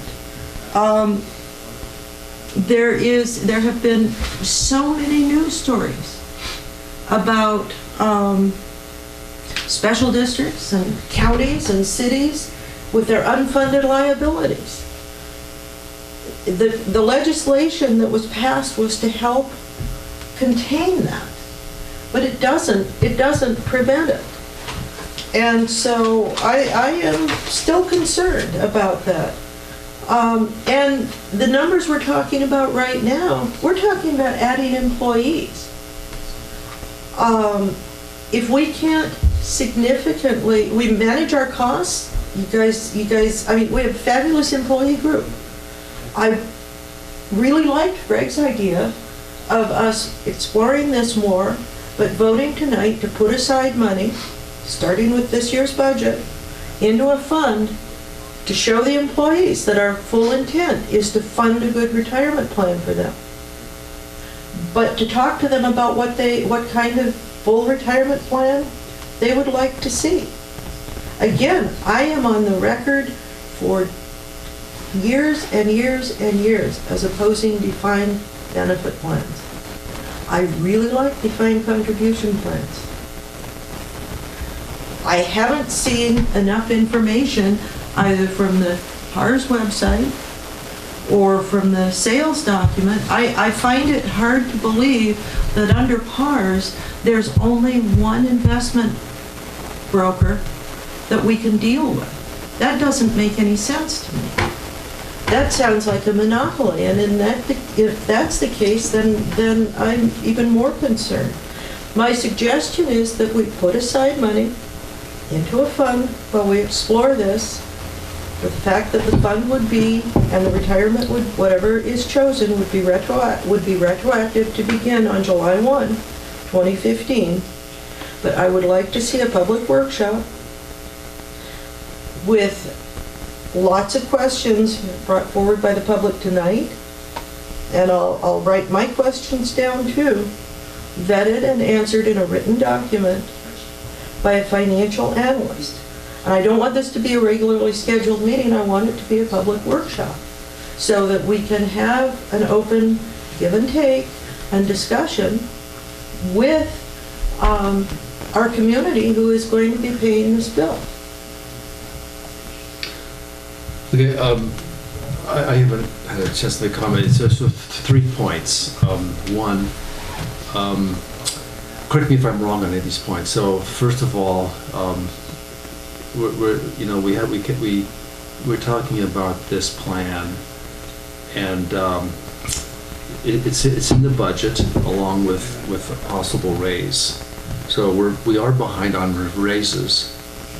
We agreed that we're behind on raises. So raises are in the budget, and so is this plan at this point. Second point is that, you know, we have what, 7 employees for this on this plan. Correct. Mm-hmm. Now, if one of them leaves today, that's one less employee. If a couple of them leave tomorrow, that's a couple of less employees on the plan. It's not concrete for 7 employees for the life of this district. We can have new employees come in at a different rate. We can pass this plan. No, we can't. The board. Let me just finish my point. Yes. So we can have, I understand that we can have new employees come in at a different rate. If we think this is not viable, we can modify the plan by having new employees come in differently. Employees that are here now stay the same. That's fair. But if it's not working good in the future, 10 years from now, we could change that. People will be coming in, people will be leaving. We can modify the plan in that way. The people that are here now will have this plan, but we can modify it in the future.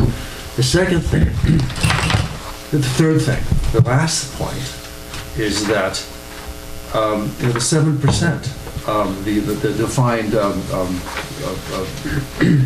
benefit that we have, you know, that's a way we can modify too. I mean, we could, you know, we have that, and we could change that up or down if we see appropriate. So we have, you know, it's in the budget now. People are going to leave, come and go, and that way we can fine-tune the plan if we want, if we had to, or it may be good to continue on the way it is. Work now. It's continue on as it is now. And then the 7% can be modified. So we have options. We're not completely stuck in concrete if we pass this plan. Is that correct? I just wanted to answer, you asked the question. Yes, you can modify, and Catherine raised this issue earlier this evening. She said, you know, can you have a different formula than the 2% at 62? Can you have a lesser formula, like 2% at 66 for new hires? The answer is yes, you can. Okay, just wanted to make sure that had been modified. And the same thing applies to the 7%. You can also modify that for future employees.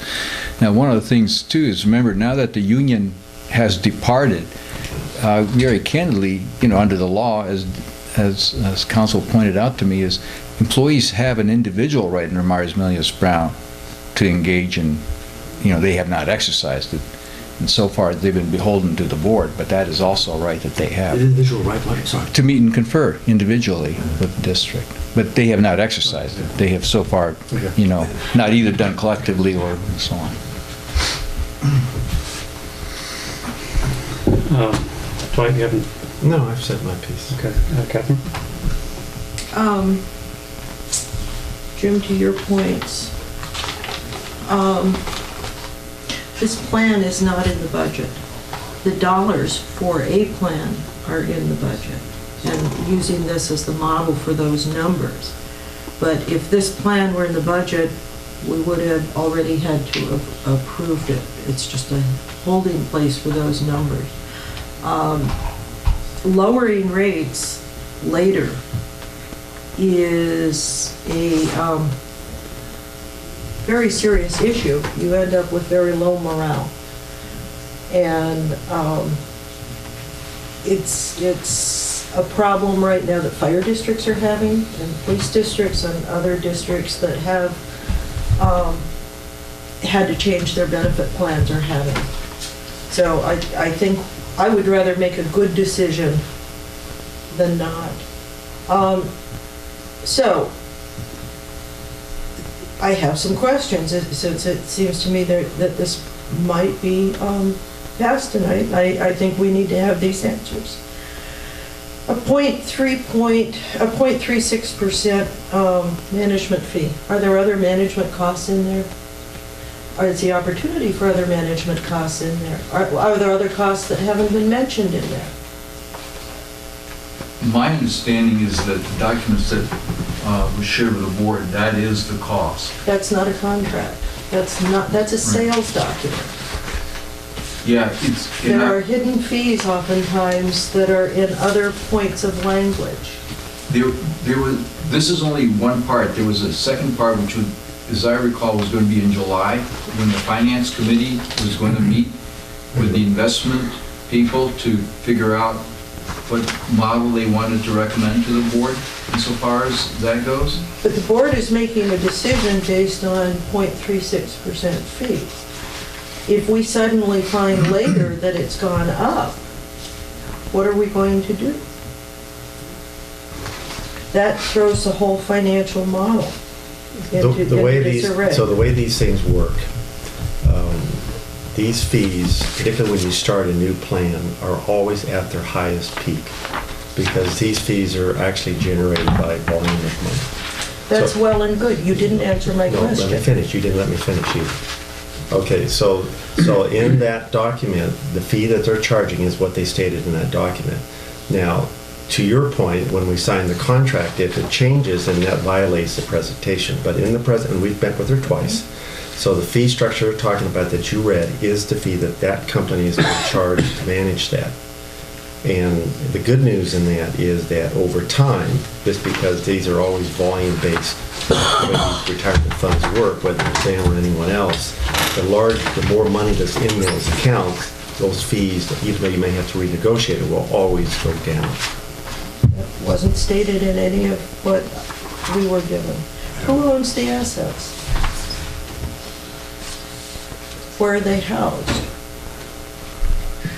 Who produces the account statements, and how often are they presented? The assets are housed, they actually house the assets. These are in insured accounts, so that they house the assets.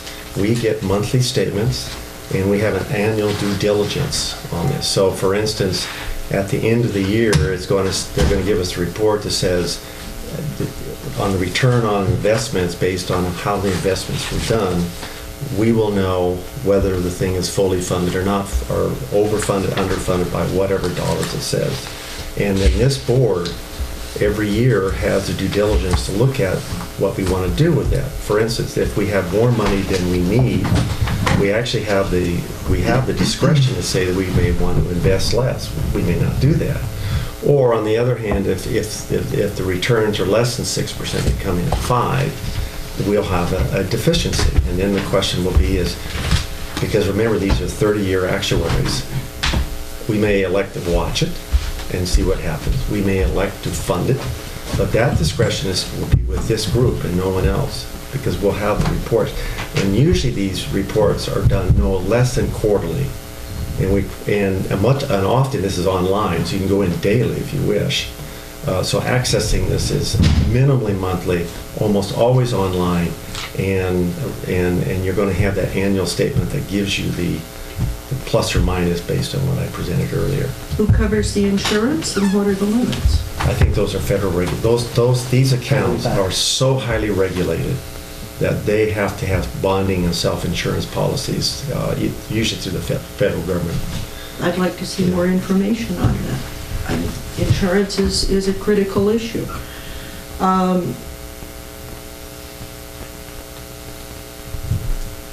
What is, I guess that's all. The other questions have been pretty much answered or not answered. So again, I would like to see a real analysis for this district for defined benefit versus defined contribution. And I'd like to see the document that we're going to be signing when we commit to this, because that's where the devil is. And so that's my point of view on this right now. I feel we've got more work that needs to be done. I appreciate all the work the committee has done, but I'd like to see more in public at a workshop. I've a few questions. I'm inclined to vote for. I've been thinking for several months as we've gone through we've been talking about this as a board, starting in closed session because it's a labor issue, now for something like 6 months, and working towards It was definitely before last July that we started this discussion. So it's but I'm talking about actively engaged for several months, going into details, having very very involved discussions. Public is not aware of any of that, other than there was a one-line item on the closed session. That's the nature of that.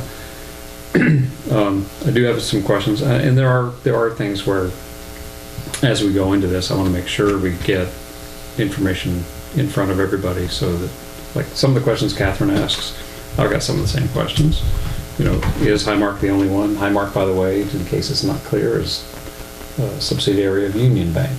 That's very clear. Might as well just say Union Bank. But, is there someone else that can administer this fund? It'd be interesting to know.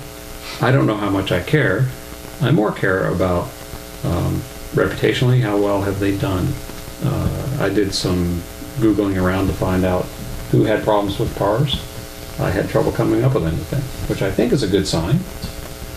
But in terms of financial risk, as we have talked about it, the thing I keep going back to is, if bad things happen in the market, and I'm thinking about the times in my life where the market has been really stressed, mid-'80s, I was in college, so I was paying attention to a lot of that.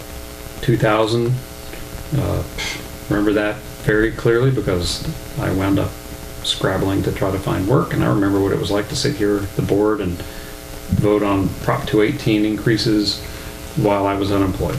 Okay, so I didn't talk about it at the time, but I felt the squeeze for quite some time.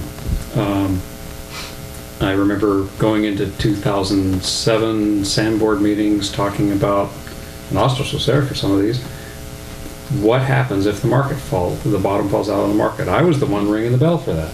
And people were like, literally telling me, you worry too much. I wasn't prescient, I was just being careful. So, I mean, this is my natural bent. But in thinking about, suppose all of our investment goes away, Highmark runs away with all the money, and we got nothing, and we still have this obligation to our employees.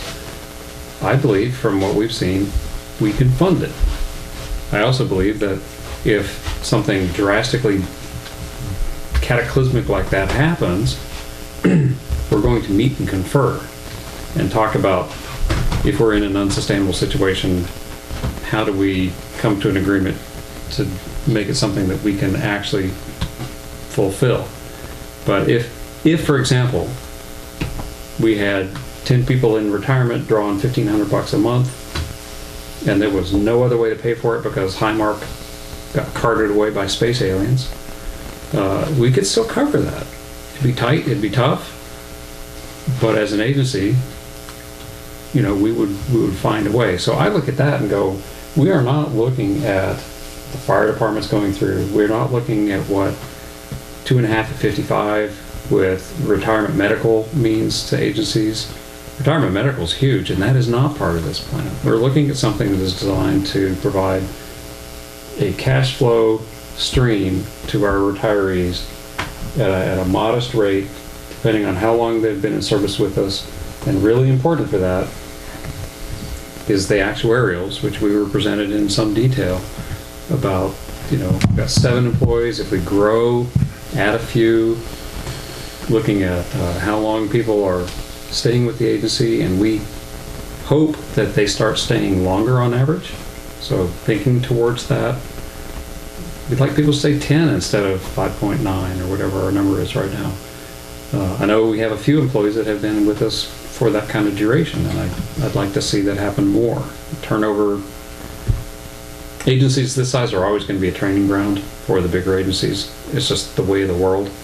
We can't stop that, but we can tune it to get some longer lasting employees. All that said, I want to see the kind of benefit, and I'm comfortable with where we are on this, because I've been thinking about the extremes. What happens if the returns are really good? What happens if the returns are zero? What happens if the investment gets wiped out? And I haven't seen anything that has me thinking that we can't get through that. I think it's an interesting thought to think about defined contribution.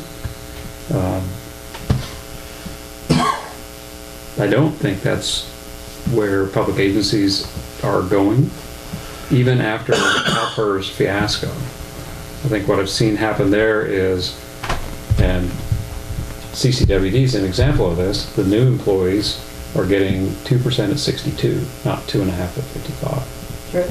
So, and there are, in some ways, competition friendly, but competition for employees, as we discussed earlier, and doing fine at 2% at 62.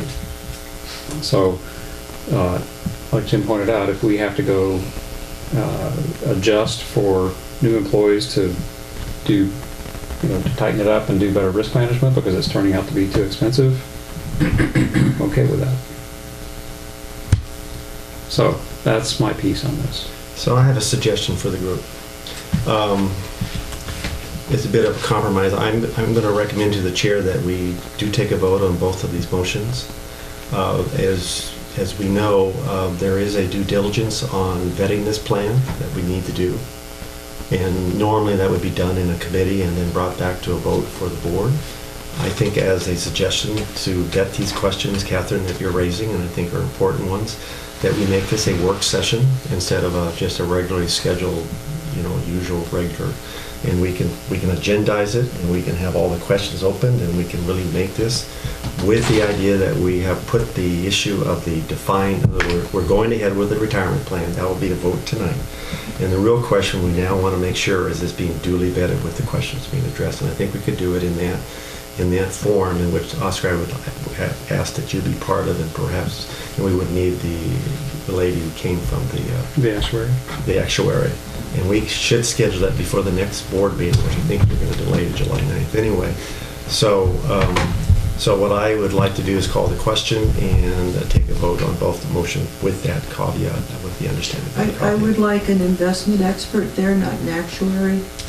Well, I think we can have the actuary. I don't mind having the actuary, but I want somebody who knows. You want some independent. I want somebody who knows and understands and has experience in investments. So let me modify my suggestion. Why don't you and I together mutually agree on who that will be together, and I'm in. That sounds fine. I will be out of state for the month. We'll do it whenever it works. I mean, I think that part we can schedule, that everyone that needs to be there will be. I had one of those Dave, But I will be available by the email. contract that we're contemplating signing, Call for question, non-debatable. well, the call for question is actually a motion. It requires a vote. And then that vote, if we follow that procedure, tells us whether or not we then have to vote on the actual motion. So I remember my parliamentarian days in junior high, or in high school, my junior year in high school, when I actually read Robert's Rules. An individual does not get to single-handedly call a question. So I'm treating it as a recommendation that we go ahead and vote because we tend to work more informally that way. I appreciate the point of order. Well, as long as you don't get into a fight about it, it's all right. And I counter with my own point of order. So the thing I wanted to make sure on was that who reviews the contract before we execute it? The contract with PARS. Have I read it? Well, the question is, does someone, are you anticipating or have you already read the contract with PARS? I have read what has been presented to you. I am not sure whether I have seen, or whether you have seen, the actual plan document itself. I don't believe we have. And that, on the resolution that's before you, provides that the district general manager will be the plan administrator of the plan. Right. Well, this is why I ask, because I want to make sure I'll defer that... to Austrian as to whether there are other documents, whether there's a separate document for the plan. I don't think so. I think that those are the basic documents. Yeah. Right. Well, somewhere in there is a contract, and the one thing I'm dead certain on is the agency doesn't need to sign a contract that hasn't been reviewed and approved by council. Well, your point is well taken. The general manager is authorized to sign appropriate documents. I'm not sure we have all the appropriate documents yet. Right, so that's I wanted to consider a modification requiring that the documents be reviewed by council prior to execution, and if you find an issue, that it has to come back and get resolved. That's quite prudent. I agree. So, I mean, I, in terms of risk management, signing that contract, I think, is, in many ways, having not seen it. It's normal. That's not normal. It's normal. They do it, I know they do it in Congress, but I think we're higher and better than that here. Okay, well, we will all see a copy of that. Is that correct? I want to set the expectation and the clear understanding that we all get to see it, and Dave has to review it before we execute it. I'll be pleased to work with Oscar's, who's a great resource, and I'm sure we can follow. And I up think on this. in the due process here, that would be a document that would be required in there. Yeah, the plans I've seen in the past are usually quite lengthy and in small print. Is that July 1st? Is there a significance about that date? Fiscal year beginning, but that can be adjusted. Okay. So the fiscal year begins when the plan begins? No. Fiscal year begins July 1st. That's our agency fiscal year. Okay, so does that mean... You reversed it. Okay, do we have to roll that back a whole year then? No. Okay. You can start the, let's say, and Catherine mentioned that she might be out of town. I think this is one where we might want to make sure that everybody's here, so. Oh, absolutely. Well, Yeah. especially Catherine, I mean, for crying out loud. Yeah. What? Especially Catherine, after all this. She's the biggest troublemaker. Well, I don't think anybody minds any of us being concerned and being very vocal about it. I think this is how we get to good things. That's what I appreciate Yeah. about this board. Right. So just answering his question, so for example, you can start it August 1st. Yeah, okay. You could probably even start it, you could, let's say you work on this thing during the month of July, you can adopt it at the end of July, effective July 1st as well. Okay, yeah. So there was mention of going ahead and starting to set aside money and as if we had started it so that we don't have to go, so we might have the option to do this retroactively somehow. I can't see financial management firm doing a retroactive, but it could at least be seed money into the fund. I don't know how that would work. Is that something we even want to contemplate tonight, or do we want to Well, move I ahead think to the vote? that we need some due diligence on it, but I think we need to put this to bed as fast as possible. Well, it's me, I want to put it to bed. All right. Well, let's be really clear on what we're voting on. So let's take a minute to make sure we've got this. Yeah, I'm a little bit figured out. concerned about your comment. I have not seen it. This does not include, I'm pretty sure this is not the plan. If it is the plan, it's not sufficiently detailed. I don't think it's the Thank you. contract for sure. Yeah. I mean, that, Yeah.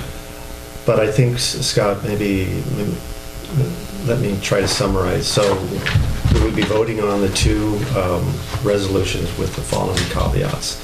And I don't know whether we want to do that as a motion or an understanding. I'll leave that up It's to you. one resolution. There's one resolution, yeah. One needs to be What you have in taken your out of the packet, what you have in your packet was a draft presented by All right. a company, that one.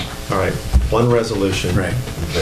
Okay, so the one that doesn't look familiar is the one they But- gave us. Yes. Yeah, you know, the way this resolution is drafted, it adopts a plan and it appoints the general manager as plan administrator. What we could include is subject to approval as to form by district council. Well, what I would recommend in addition to that, because I think you're looking for clarity, I think we could direct the general manager to have it read by general council and approved. We could direct the general manager to call a work session with Austrias and the board in attendance at a time that the board can be there, and to vet the questions in relations to the level that the board requires before actually Yeah, heading to the plan. do that, I question whether you would want to adopt this resolution tonight. Thank you. The point being that study session can also be, depends on what the agenda, how the agenda is presented, can include an action item as such. I mean, study sessions, a general term, means that the public is involved, much as they have been already, and the board has a free exchange without necessarily. Well, I think the thing that we're trying to get, the one thing I would want to put to bed tonight, and maybe the resolution is the right thing, and that is, I think the majority of us are with the defined pension plan. I'd like to put that to bed. So the majority is with a defined benefit plan. Defined benefit plan. And so the real question now is vetting the plan in a way that we're comfortable. I think that's the essence of where we're at. And so I would not want this, I'm speaking for myself now, I would not want this discussion reopening both issues. I mean, we got to at least bring some closure to one of the two. And so maybe the resolution is not the right way to do it, but we need to give direction to what that group is going to do. Assuming the board wants to confer again on this, to meet again on this, my recommendation would be to continue this matter for board discussion on the defined benefit plan and no other plan. Okay. Just a point on the resolution that's here. Looks like our kind of resolution. Item 1, the PARS Trust, including the Montara Water and Sanitary District PARS Defined Benefit Plan in quotes, is hereby approved and adopted. That was an assumption that you would have a plan and work on it tonight. Well, right, I don't see that. I can't, just as a matter of form, I can't approve something I've asked. That's right, you're not compelled to act on this. This is a draft, it's not, it's... Right. Yeah. So I'm hearing a consensus that we wish to move ahead, that we have some questions that we definitely want to get answered. Some audience members were thinking maybe there should be a look at some other things, so we should make sure certain questions are at least asked and answered. You guys up for continuing this matter? Wait, so Or do you want to, I mean, because I can't vote aye on this resolution because item 1 references a document that I have never seen. I Which is think the what defining I think document. what I would like to see come from this is at least provide direction that we're looking at the defined benefit plan. And then then the rest of it is to vet it in such a way that, one, we see the contract, which we don't have. Right. Can we use the word intent?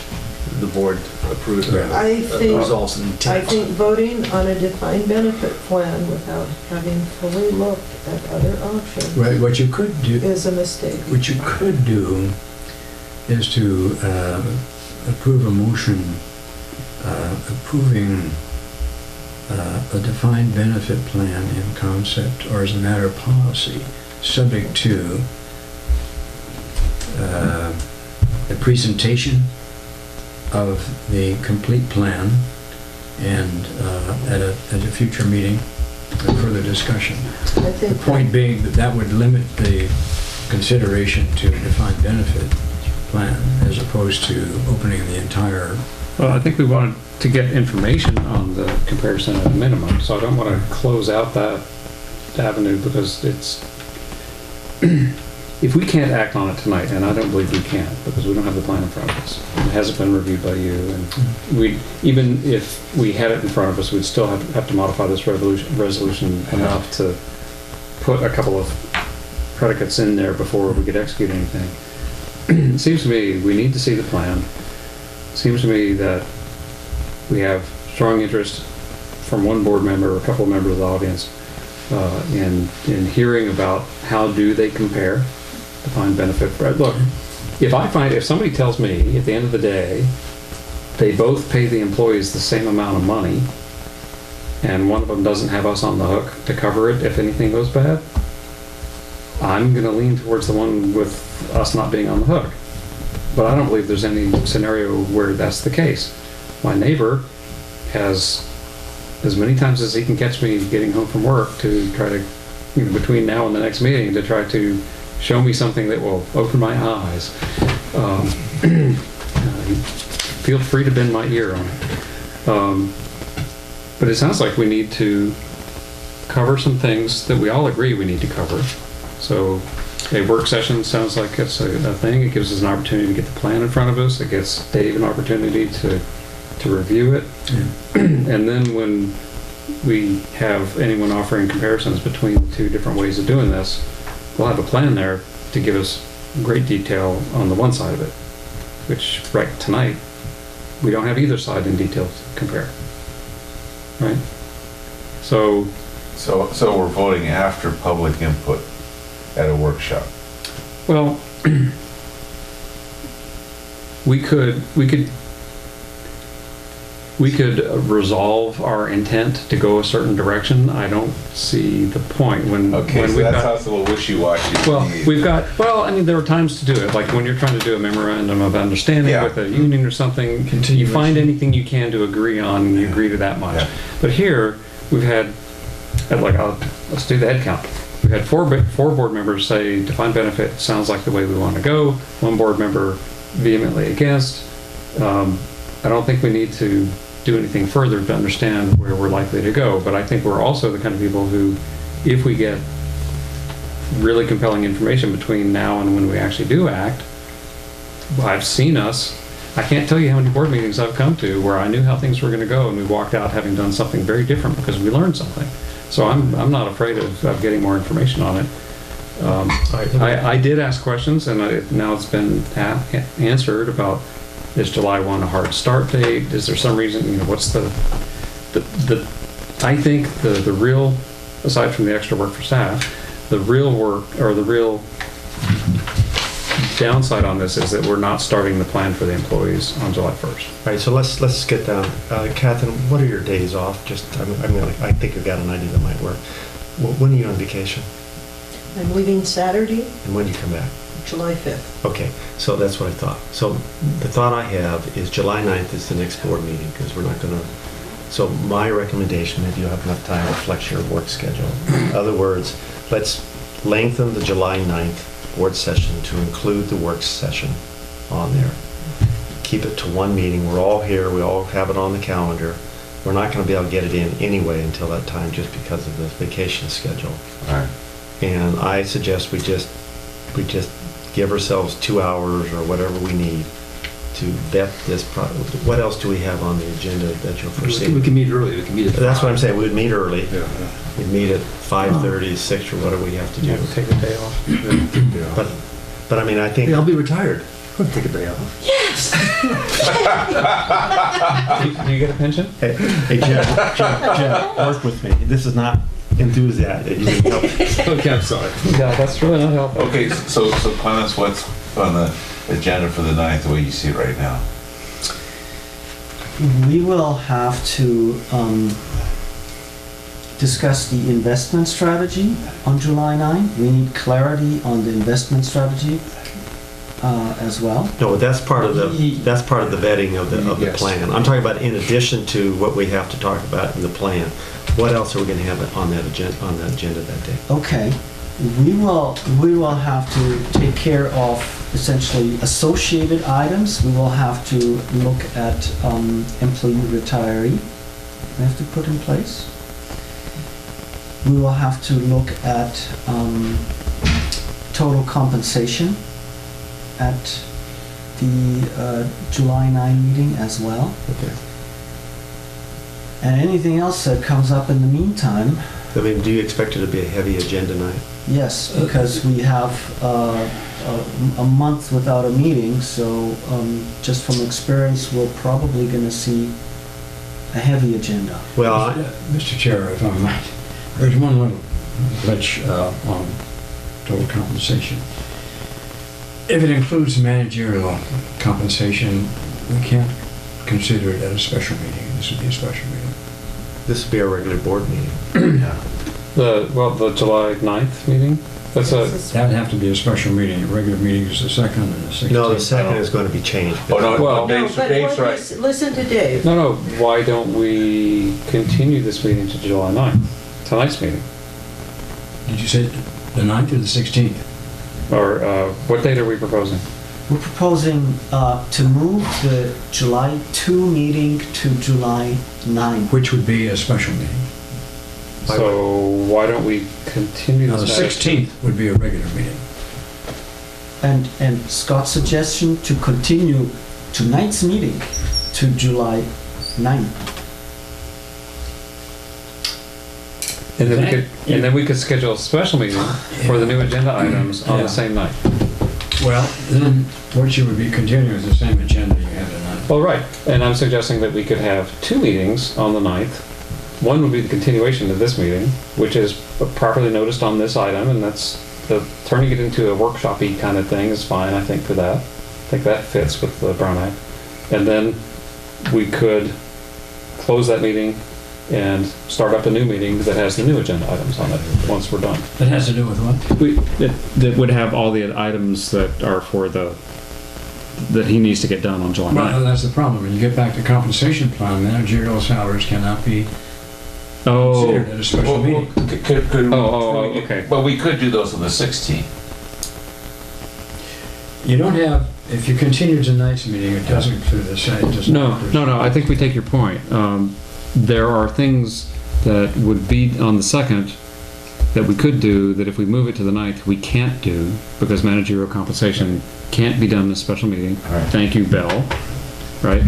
Okay, so we can't do that.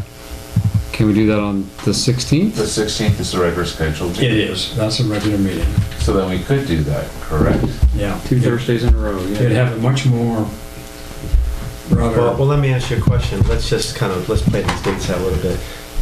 Is there any reason why we couldn't just be on the 16th and just make it a long day? Then we could hear all these little logistical... It would simplify it. But Probably simplified. So why don't we just do does this? that timing work though? Is there anything When we that's... have the budgets passed, I think we're